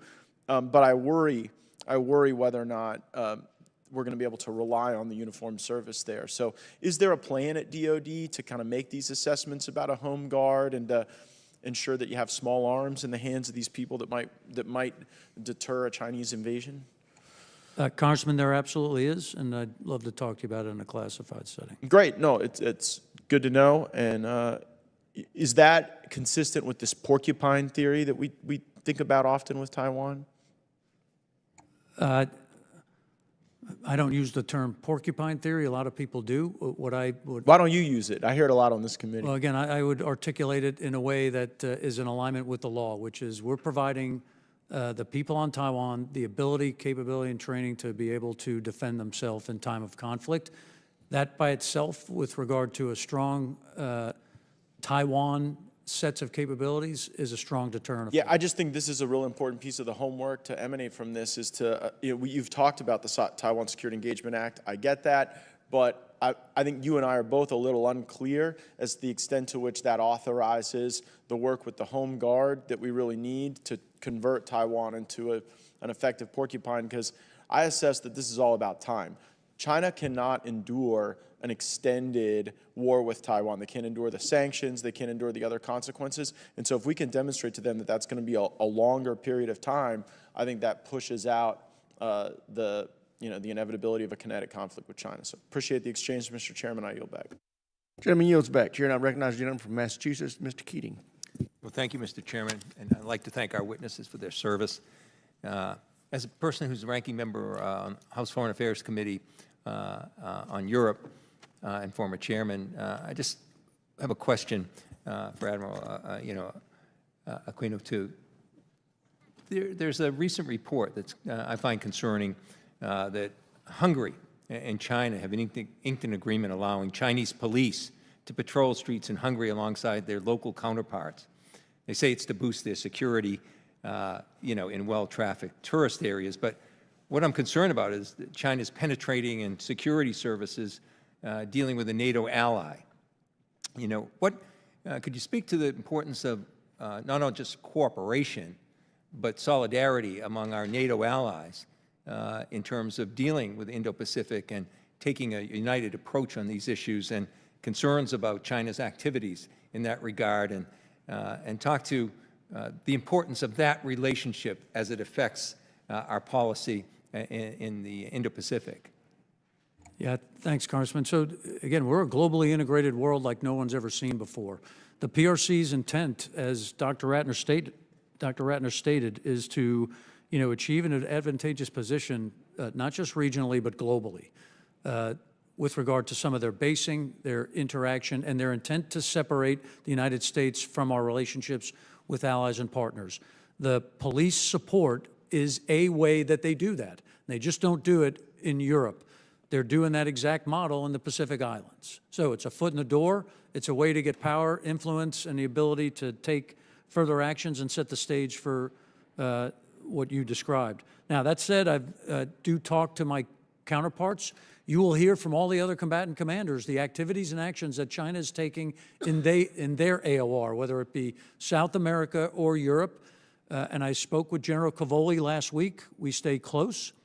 The importance of the European nations and the UK understanding that what happens in the Pacific matters to them is a critical point, and General Cavoli and I are synced on that.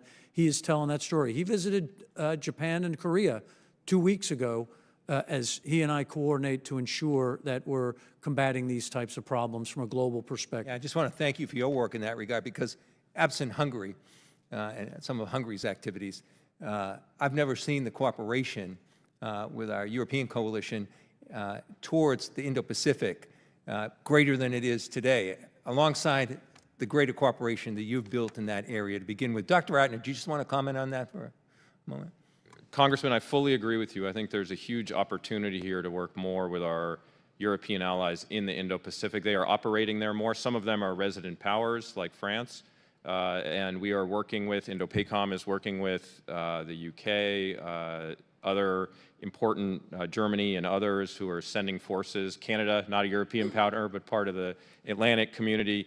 And all of this contributes to peace and stability and deterrence. And all these countries have their own relationships and partnerships too. And we can coordinate on security cooperation and together strengthen deterrence in the region. Yeah, and also, Admiral, if I could, what gaps in our underwater autonomous vehicles are there? And what can we do looking at next year's authorization and appropriations?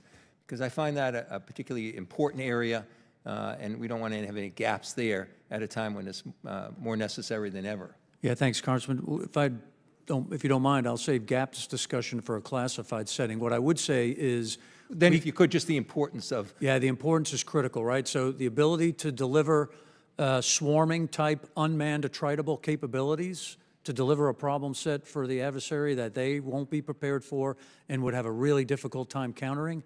Whether it's on the sea, undersea, on the sea, or above the sea, all of those capabilities are needed, and they're included in our ask as it applies to the 1302. Yeah, innovation is so critical in that regard, and that's more research, that's more development. So I'd just like to close. You know, our whole posture towards the Indo-Pacific and China's threats really centers on deterrence right now. And I must say, I want to just thank you for bringing up, Admiral, in your remarks prior to this, the fact that the importance of Ukraine. We're sitting here now talking about deterrence. To me, sitting here March 20th, we're sitting here not acting on the Ukraine assistance that's so vital, you know, as a deterrent. Because if we fail there, it's just going to send a signal that counteracts all the good work we talked about this morning that you're involved in. So let's hope we get that done. Hope the Speaker puts that on the floor for a vote. It would pass, and I yield back. Gentleman yields back. Chair, and I recognize the gentleman from Nebraska, Mr. Bacon. Thank you, Chairman, and thank you, gentlemen, for being here. I have a couple questions for Admiral Aquilino and then one for General LaCamera. First, I want to ask a question about electronic warfare in the Pacific Theater. I'm told that the PACOM requirement for EA-37s, the new Compass call that is going to provide tremendous amounts of capability, that requirement is 22. However, the Air Force is only funded for 10 of them thus far, and I don't see any funding plans in the near future. Can you explain the need for 22 EA-37s and just unpack that for us a little bit? Yeah, in an unclassified setting, Congressman, I think what I would say is the ability to deliver the capabilities that come from a Compass call across the broad spectrum of this theater has the requirements that you've laid out. So it's critically important that we get to those numbers. It's critically, and I guess what I would say is the only caveat would be those are the mechanism of delivery. If there's other ways to deliver, right, then we might be able to live with less, but we do need the capabilities that currently reside in that aircraft. Thank you. On a similar note, I read where the Navy, because of the budget restrictions, may only do one new attack submarine in the upcoming plan. That concerns me because attack submarines are very important to your war plans. Can you talk? Are we headed the right direction with our attack submarine force size, or do you see optimism, or I see pessimism from where I'm at, but hopefully I'm wrong. Again, I'll go back to, as the operational commander, the need to dominate and execute our undersea strategy and approach to be able to deliver a successful mission accomplishment. The undersea is critically important. Submarines are an aspect of that. They're also very important for our AUKUS agreement with the UK, Australia, as it applies to Pillar 1. So again, I'm very supportive of continuing our efforts in the undersea domains. Do you have enough attack submarines now, or do you see a plan to get there? I would say if you asked all of our combatant commanders, none of us have enough. Right.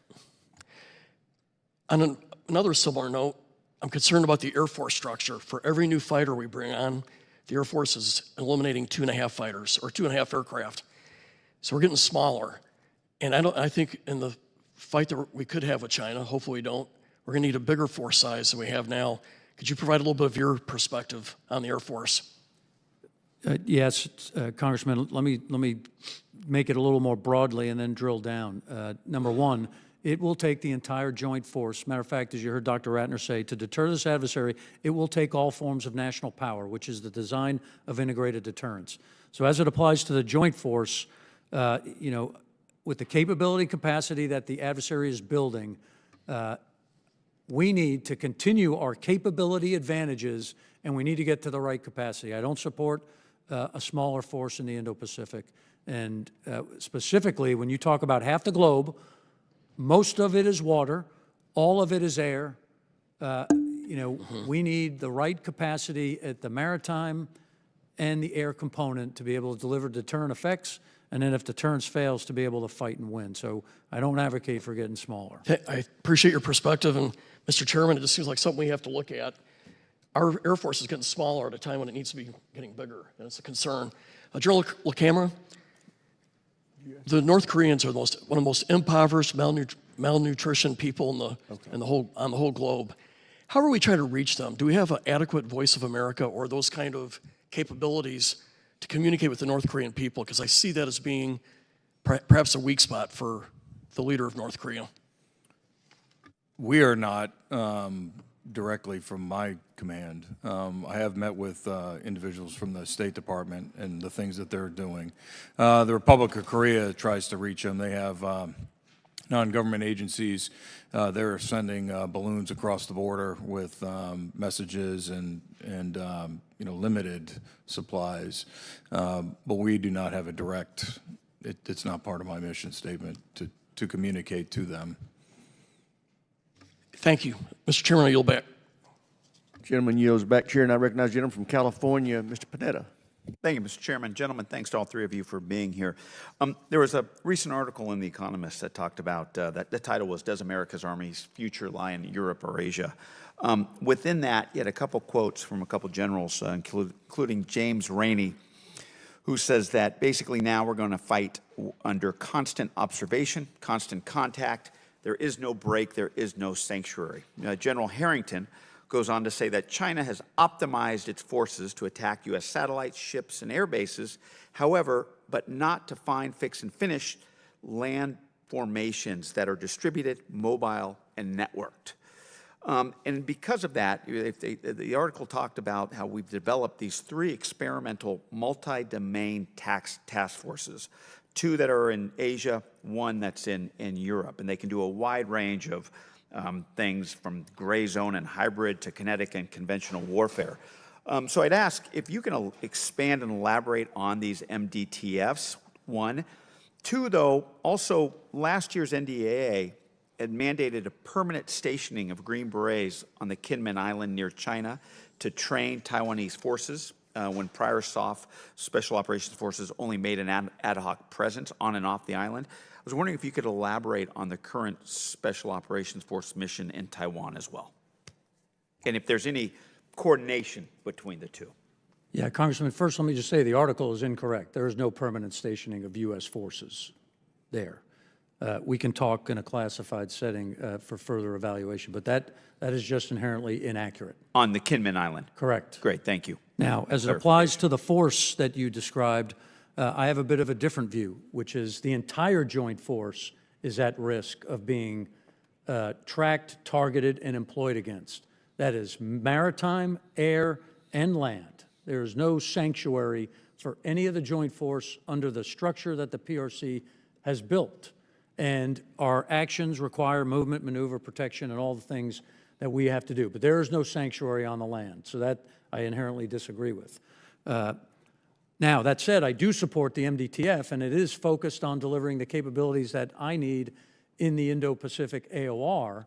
But what I would say is it needs all the capabilities that are designed to go with the MDTF. So the anti-air capability and the anti-ship capability are lagging, and they need to go to be in there and sooner, right? This is the urgency theme. So I support the MDTF. It's absolutely the right design, but it has to be fully equipped with all the capabilities it's designed to deliver. Great. In Congress, I would just add to that, in addition to the capabilities that Admiral Aquilino mentioned, of course we need the political agreements with our allies and partners to be able to put together the kind of force posture that you described of being more distributed, more networked, more resilient, and more lethal. And that's an area where over the last year we have made absolute historic progress. If you look at the agreements that we have made with Japan, with the Philippines, with Australia, with Papua New Guinea, major transformations. Now it will take time, and I agree with Admiral Aquilino that we need to move absolutely as fast as we can, but the political structures are in place to do exactly that thanks to the great work of the last year. Got it. Secretary Ratner, obviously as you know, based on the elections recently in Taiwan, the Taiwanese Democratic Progressive Party won the recent presidential election and is going to continue, we hope, President Tsai's growing relationship with the U.S. Meanwhile, the KMT party won a slight majority in Taiwan's legislature and is expected to favor more cooperation with China. We might expect China to exploit this split in policy and can anticipate any influence campaigns from the Chinese to increase favorable policy coming from Taiwan's legislature. How are we preparing to approach these cross-strait relations under a split Taiwanese government?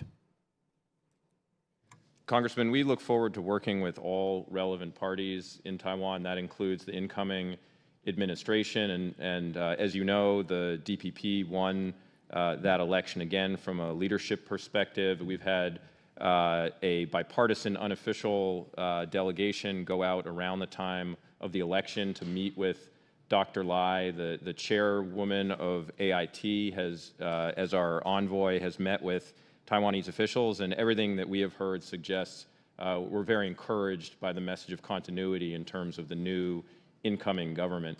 To your question about the legislative yuan, look, we are committed to working with all parties to advance our critical reforms, and we would encourage members of Congress to do the same.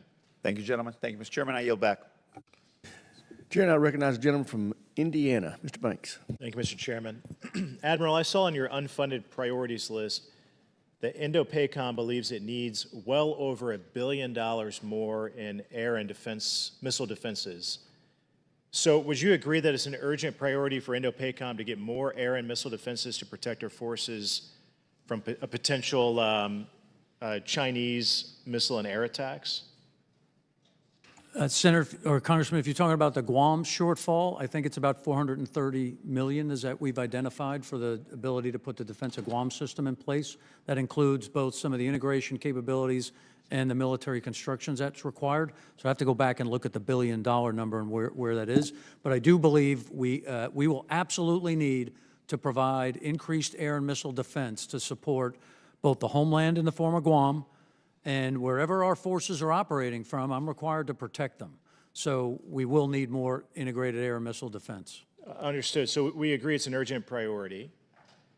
It's clear that we don't have enough air and missile defenses for a fight with China. I think that's my takeaway from the $1 billion unfunded priorities list. Yet we've used well over 100 of these missiles in CENTCOM to shoot down Houthi drones that cost 100 times less than our own missiles, rather than saving them for a potential fight with China. So, Admiral, has the high rate of missiles that we're using in CENTCOM reduced the number of air and missile defense assets that your forces expect to receive next year?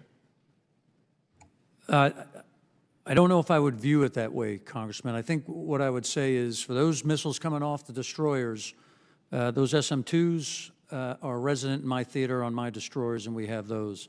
If you're talking about THAAD and Patriot, which, again, is going to be a pretty large portion of what we're going to need to defend air bases and those other places where our forces are, I don't think those have been employed at the large number that would impact me. What I would say is, you know, I commend those sailors and the joint force in CENTCOM that are executing the protection mission against both our forces and those tankers. They are fighting with what they got, and we should never ask them to stop or conserve.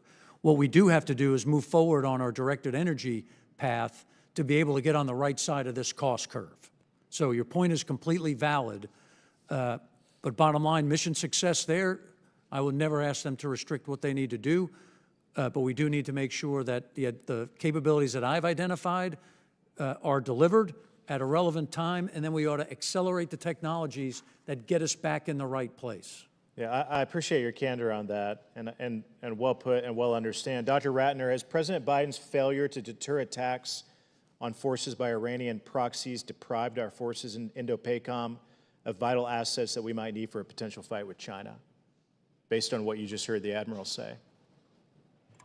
Congressman, our position is that deterrence in the Indo-Pacific is real and strong, and we're doing everything we can to keep it that way. If we don't have enough air and missile defense assets for one region, how can we expect to be trying to fight in two different regions? I mean, it's an obvious trade-off, right?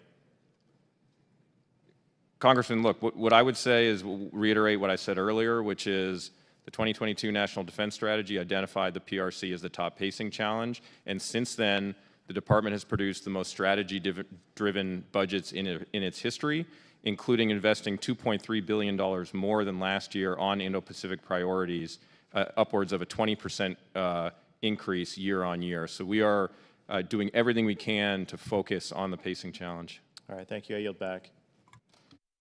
I want to foot stomp in agreement with what the Admiral said about we should be more aggressively pursuing directed energy capabilities to support our air defense systems in CENTCOM and bend that cost curve. With that, I'll recognize the gentleman from Minnesota, Mr. Finstead. Thank you, Chairman Rogers, Ranking Member Smith, and to our witnesses for testifying today.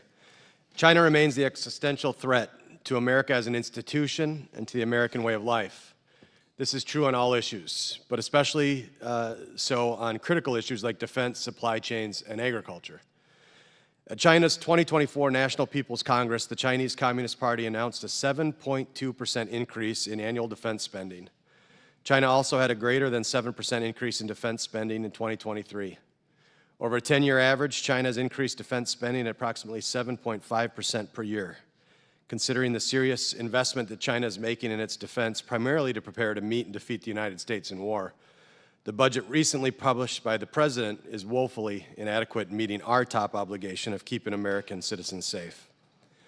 Specifically, the United States has made a strategic and proper choice to build the vast majority of its industrial base in the private sector. These small businesses and private sector companies are the hardworking Americans that rely on a healthy, proper, and sustained demand signal to keep making those investments in the pursuit of defense of America. And a lot of these jobs and a lot of these companies are happening all over rural America, specifically in my district. And I'm proud of them and what they do to our national defense. As a Reagan Republican, I believe in peace through strength. Our ability to project strength originates from the industrial base. We must invest more in America. So with that said, Admiral, great seeing you again. With the combination of the scarcity of resources and your growing needs and requirements, how badly do you feel the squeeze and vulnerabilities from the defense industrial base on your supply chain efforts? Thanks, Congressman. It's good to see you, too. Again, I've articulated over 3 years now the requirement and the need for the defense industrial base to ramp up and be prepared, and that's all across the defense industrial base. That's ship maintenance and sustainment. It's airplane depot maintenance. It's for the ground force maintenance of tanks and other military vehicles. It's weapons production. It's aircraft production. It's shipbuilding.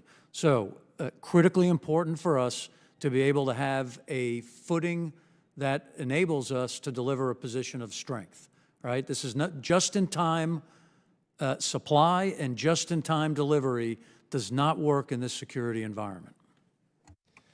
Thank you for that. And I will just tell you, having the honor to travel all over my district and talk to the folks that are working in this space, the signals that we here in this body that can send out to the countryside gives them the security to invest in those needed professions, whether it's the welders, the pipe fitters, the plumbers, whatever it may be.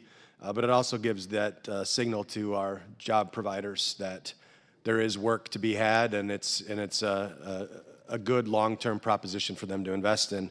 I will just say I just left the Ag Committee, Mr. Chairman, and as a farmer myself, and I think about agriculture and food security as a national security piece, I will tell you China's investment in farmland in the U.S. and specifically near U.S. military installations is worrisome. It should be worrisome to each and every one of us. China's also investing at record levels in farmland all over the place here, and this can and likely will lead to food insecurity issues while promoting espionage concerns, and really our ability to project power can be compromised by this communist China investment in our farmland. We must pay attention to this before it's too late. And Mr. Chairman, I would just say in my closing here that food and farm security is national security, and I think that this committee can and needs to talk more about our farmland and the food security piece because it is a strong component in our national security. So I appreciate all of you being here today. I appreciate the service and the work that you do for our men and women and for our country. So with that, Mr. Chairman, I would yield back. And Congressman, if I can make, certainly. So, Congressman, you're highlighting the Chinese approach, which is all forms of their national power to deliver an advantage for their objectives. So that's point one. Point two, and I should have said this, the supplemental is so important because it does have in it those things that you described in the form of the industrial base, $3 billion. And I thank the chairman and the committee for supporting that. That is a great start to getting us back on track, and I thank you, Chairman. Sure. Before we go to the next member, I want to point out that we're going to be called for votes in about 20 minutes, so we intend to adjourn this hearing at 1:30. So with that, Chair, now recognizes the gentlelady from Hawaii, Mr. Kuda. Thank you, Mr. Chair. Admiral Aquilino, General LaCamera, since this is your last posture hearing before this committee, I join my colleagues in thanking you both for your service and your leadership in your respective commands. Admiral, I hope you will continue to visit us in Hawaii and know that that is always going to be home for you, and I especially appreciate the partnership and commitment to working with the people of our beloved state over the past few years and addressing our shared challenges that we've had. You know, among those shared challenges has been the state of aging military infrastructure in Hawaii and across the region, an issue I'm very passionate about. And I know these issues generally fall on the service budget, but as a critical customer and user of this infrastructure, Indo-Pacific has a significant stake here. In Hawaii, whether it's the barracks, an electrical grid at Schofield, aging hangars at Kaneohe Bay in my own backyard, the failing wastewater systems at Pearl, the ramp at Hickam, the cumulative impact of these infrastructure issues affects not just our local communities, but also our readiness and the quality of life of our service members and their families. Admiral Aquilino, in your written testimony, you mentioned that many infrastructure projects across the AOR still need to be prioritized by the services, with only 12 of over 200 required projects completed in the 3 years of your command, and 47 high-priority MILCON projects still needing to be funded. I'd also note the significant infrastructure gap of $3.4 billion identified in your unfunded priorities list, which suggests that the FY 2025 budget falls far short of the $4.8 billion in infrastructure needs identified in your Section 1302 report. And that's not even getting to the infrastructure equities that fall to the services. I know my friend and colleague, Mr. Moylan, would agree with me on how important it is that we stop delaying, especially in remote places like Hawaii, Guam, and the Pacific, where deferred maintenance and delayed investments lose us not only time, but also resources, given the cost increases as well. Admiral Aquilino, how does the aging military infrastructure affect Indo-Pacom's ability to project power out into the clusters you mentioned and effectively deter aggression? And what risks are we imposing on Indo-Pacom because of these delayed investments in our infrastructure? Thanks, Congresswoman. Aloha. It's good to see you. So about a year plus ago, again, in coordination with Congress, I commissioned a study by all the components to identify what infrastructure in Hawaii would potentially negatively impact my ability to generate the force and deploy it. That was in the wake of, if you remember, we had a couple of water main breaks. Mm-hmm. And it gave us an indication that we need to look at this and ensure that we, A, understand it, and then B, invest in it to fix it. So that report was developed. I briefed it back to Congress, and the service components were tasked to go ahead and put that into their palms and maintain the ability to generate the force from Hawaii. So we continue to watch that. I am concerned about power generation and brownouts and blackouts that we get sometimes. So we're watching it very closely, and we need to ensure that we reinvigorate the critical infrastructure required to support and generate the force in time of crisis. Yeah. Thank you very much. I'm going to come back, but I do want to ask you another question, Admiral. What about overseas installations across the Indo-Pacific in places like Japan, Okinawa, and the Philippines? What's your assessment of military infrastructure and deferred maintenance impacts on readiness and quality of life that we have in those critical assets? Yeah, that report I mentioned, Congresswoman, was tasked for all of our forward station forces. So it was facilitated, or at least was identified based on the water main on Hawaii, but I had tasked that same requirement not only for Hawaii, but for Japan and our other forward station bases. We were a little better off there. Some of that stuff was newer, but we're monitoring it. And again, the services are required to keep that ready. Do you especially feel, and was this part of the report, that given extreme weather conditions that we are seeing, that a lot of it also has to do not just with the state of the current condition, but also resiliency, Guam facing the most recent super typhoon, but these are more common instances that we're experiencing. So was part of that reporting extreme weather impacts climate change in terms of how that might factor into wargaming and planning? Thanks, Congresswoman, again. So the national security impacts of climate change is what we focus on, and the severity of storms, sea level rise against our military capabilities, the ability to plan and then build our construction in a way where it's aligned and can sustain any of those problem sets. Pardon me. That's how we look at it. So it's important. We've done look across all of the nations and our assets, and we're implementing those requirements to ensure what we build is able to adhere and stand for a long time. Okay, thank you. I know my time is out. I might have more questions to add to the record. Appreciate the report. Now it's on us to make sure we urgently follow up with that in terms of the due diligence to make sure it actually gets done and gets funded. Gentlelady's time Thank you. expired. Chair now recognizes the gentleman from Alabama, Mr. Strong. Thank you, Chairman Rogers. Thank you, Ranking Member Smith, and each of our panelists today. Admiral Aquilino, first, I want to thank you for your faithful service to our country. It's been a great career, and I appreciate you coming before us. As I shared with you last year, I'm fully on board with providing Indo-Pacific Command with the proper resources and funding to support the defense of Guam mission. I know the Army is working to roll out a plan for integrated missile defense for Guam. However, as each of you know, we can't just provide weapon systems. There are several other things needed to support this mission. What is the Defense of Guam 2030 architecture, and how does it align in Indo-PACOM budget requests and unfunded priorities? Congressman, it's my top priority.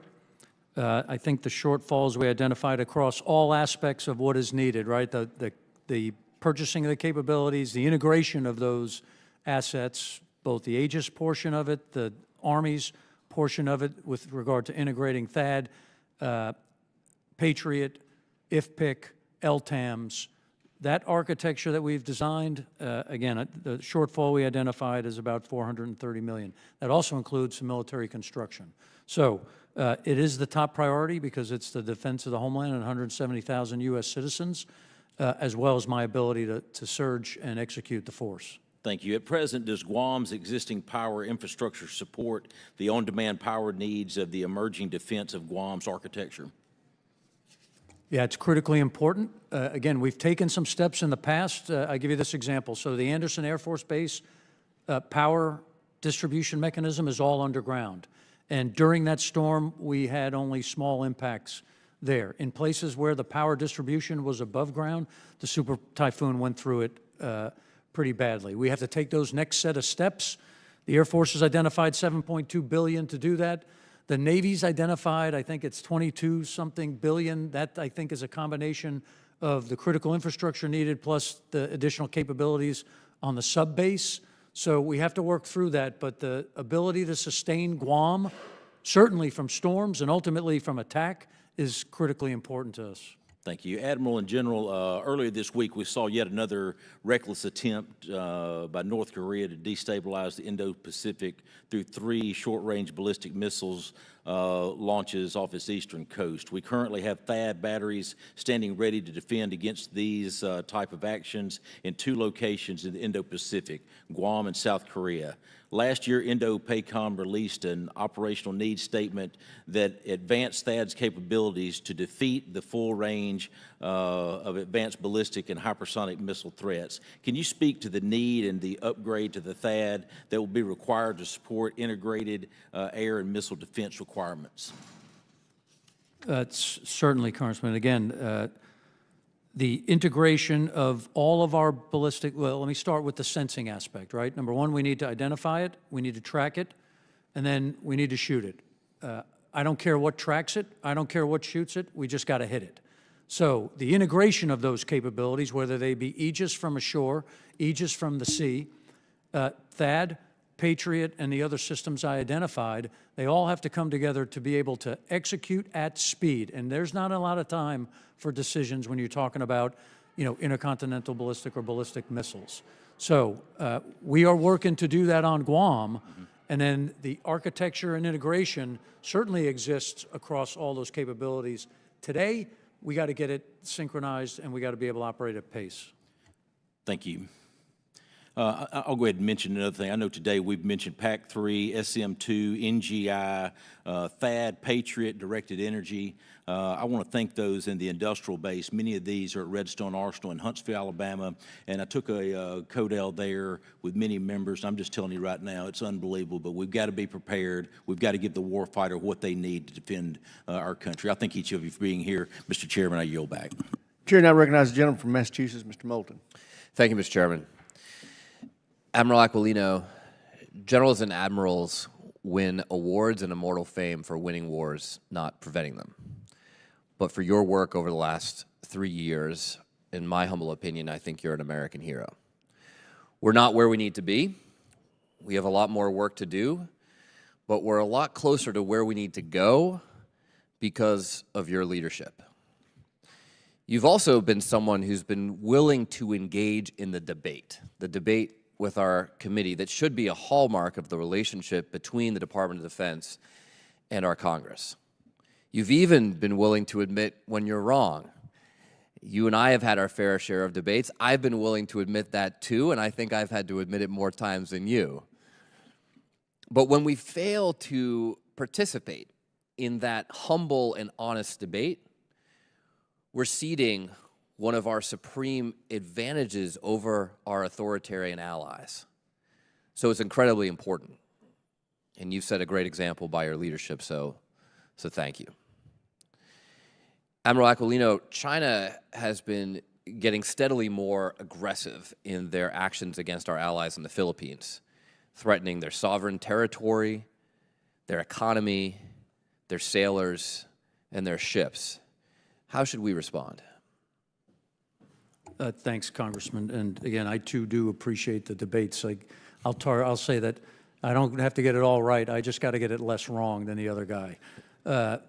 Let me start by saying I am not a hero, right? The heroes that exist out there, the 380,000 soldiers, sailors, air, and Marines, civilians and their families, I will pass on your comments to them because I'd have failed without them. They're incredible. Thank you. As it applies to the Philippines, you know, it's a really critical hotspot right now that could end up in a bad place. The continued belligerent and aggressive and dangerous activity by the PRC against our allies in the Philippines is concerning to me. The Chinese have no legal claim to the area that they have articulated as their sovereign territory, and the fact that they are now fire hosing and ramming Philippine ships attempting to support Philippine sailors on the Sierra Madre. So I'm concerned where it could go. I would hope that the international community condemnation of those actions is enough to get the Chinese to back off.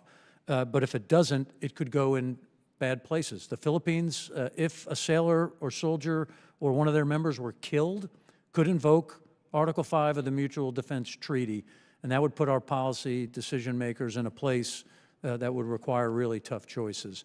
It would be my requirement and responsibility to provide the Secretary with options if that were to happen. Dr. Ratner, where do you assess that we have the strongest advantage over our potential adversaries in developing those allies and partnerships in the region, some of which have really atrophied over the years? And how do you think about what we need to do from the administration perspective, but also from the congressional perspective, to strengthen those allied relationships and ensure that when Xi Jinping looks out at the Pacific, he sees a lot of allies and not just the United States of America? Thank you, Congressman. A really important question, and I think the fact of the matter is that today our most important alliances and partnerships are stronger than they have ever been. So if your question is where are our strong points, they are in the Republic of Korea, Japan, Philippines, Australia, India, and among other partners in ASEAN as it relates to the Indo-Pacific. I think in terms of what can we do to make them stronger, we have bilateral agendas with all of these countries where we are working with them, strengthening their capabilities, advancing our roles, missions, and capabilities, expanding our posture opportunities, as we talked about earlier. And one of the most important and innovative elements of our strategy in the region is the degree to which we're starting to knit these together. So we've seen unprecedented cooperation between the United States, the ROK, and Japan. We're seeing unprecedented cooperation between the United States, Japan, and Australia, where they have designed their own access agreements, and we have now seen F-35s from both countries visit each other. We're working on the Quad. We're integrating the Philippines into these structures. So it's not just an individual hub and spoke model, but a set and constellation of partnerships that really strengthens deterrence. Well, I think where you can have recommendations for Congress about how we can better support that that work, it's something we'd like to hear. So thank you very much, Mr. Chairman. I yield back. Gentleman yields back. I would remind people that we're supposed to adjourn at 1:30, but we're going to try to get in two more members, Mr. Moylan of Guam and Mr. Davis of North Carolina. Mr. Moylan of Guam, you're recognized. Thank you very much, Mr. Chairman. As you know, my work on the Armed Services Committee has focused on two issues. That's the safety of the people of Guam and the need for resilient civilian infrastructure on Guam, which underpins military readiness. I'd like to thank the Indo-PACOM for having prioritized the safety of the people of Guam and making the missile defense their #1 unfunded priority for FY25. I will also lead these efforts to ensure this item is fully funded. Admiral, on Guam, the military and civilian communities share one port, one power grid, one set of roadways, and all other major infrastructures. Yet Guam's infrastructure is being pushed to the point of failure. I have put forward several legislation proposals addressing the problem. However, can you please speak to the military importance of this infrastructure and any national security risk posed by allowing this infrastructure to fail? Yeah, thanks, Congressman. With Guam as a critical aspect of our strategic approach and the ability to deter, generate forces, both the capability to defend, the capability to deliver offensive effects, and the ability to sustain the force through the airport and the seaport that exists there, Guam is obviously a strategic location and critical to our approach. So that says everything's got to work, to include the infrastructure. It's got to be flexible, it's got to be redundant, and we can't have breaks. I talked about the numbers of $7.2 billion on the Air Force side, 22.4, I think, for the Navy side. We have to be able to get this in a place where we do have sustained, consistent, flexible, and redundant power, water, and all of the capabilities needed to generate the force. Thank you. Next question, Admiral, is 40% of our cargo moving through the Port of Guam is military cargo. The military is the largest consumer of electrical power on Guam. Yet the load shedding occurs, the Department of Defense is not affected, and the military is the only organization exempt in Guam's local law from weight restrictions for vehicles on public roads. The people of Guam have come to a consensus that the federal government must contribute to the reconstruction of our infrastructure. I have responded to this consensus by proposing legislation such as Typhoon Mawar Reconstruction Act, which will allow FEMA to carry out necessary construction efforts. Would expanded federal involvement in Guam's infrastructure make your mission easier? From my seat, Congressman, again, it doesn't matter the mechanism that gets it, as long as the capability can be delivered from Guam and we can support the military requirements as well as being a good part of the community, because our footprint will increase there. We need to take that into account. But for me, the mechanism doesn't matter as long as it's ready, in place, resilient, and sustainable. Okay, thank you, Admiral. And for my final question, a few weeks ago, I had a pleasure of a meeting with Brigadier General Cruz, the Adjutant General of the Guam National Guard. He relayed to me his sentiment of wanting his force to have closeness and presence amongst the force on island. How is Guam Guard being incorporated into the strategic plan of future operations on Guam?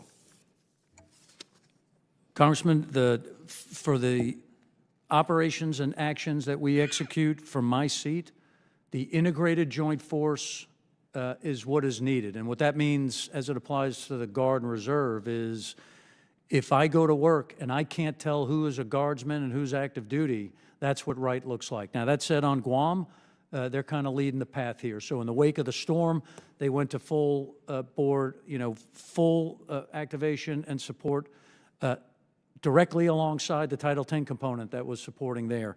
And that has to happen throughout the region, not just on Guam.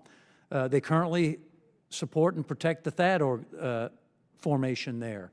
So I think it's probably a pretty good example of what right looks like for a total integrated force. Thank you, Admiral. I just wanted to say I appreciate your service. You've been a good friend to the people of Guam, and you'll be missed. but I'm sure the next, your replacement will have that good relationship as well. So thank you very much, sir. And on a final note, I also like to reiterate that my colleagues and I are still awaiting a clear plan from DOD regarding Typhoon Mawar's recovery. And with that, Mr. Chairman, I yield back. Gentleman yields back. Chair, and I recognize the gentleman from North Carolina, Mr. Davis. Thank you so much, Mr. Chair, and to the witnesses for being here today. Since Russia's unprovoked invasion of Ukraine, we've seen President Putin and Xi develop an increasingly intimate relationship. Mr. Ratner and General LaCamera, just last week, Russia, China, Iran completed the at-sea phase of the Sea Security Belt 2024 exercise near the Gulf of Oman. What can we learn from the exercise about the growing Russia-China relationship? Thanks, Congressman. I mean, we're watching the activities in Ukraine. We're watching the activities in the Middle East. We're watching the training that goes on and around the peninsula with China, Russia, and DPRK, and incorporating it into our exercises, making sure that we understand the capabilities that that our adversaries are developing. And you know, as a reminder, the treaty does not name an adversary of what we have to do to protect the Republic of Korea.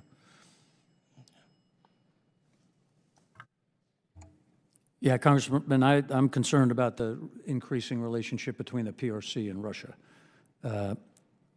Again, I've articulated that the world is more global, it's more integrated, it's more connected, and the two authoritarian powers that are focused on delivering the same strategic objectives is concerning. I continue to articulate that any win for Russia as it applies to the Ukraine is a win for China, and that's not in our best interests. So the continued support to Ukraine is critical. Again, that's also in the supplemental, but the critical capabilities that you've identified to go to Indo-PACOM are also critical. So I thank the Congress for the support, and hopefully we can get that passed very soon. Okay. I want to thank you for response and respect of time, Mr. Chair. We'll submit any additional questions. Thank you so much. I yield back. Gentleman yields back. Chair now recognizes the gentleman, Mr. Garamendi, for a brief acknowledgement. Thank you very much, Mr. Chairman.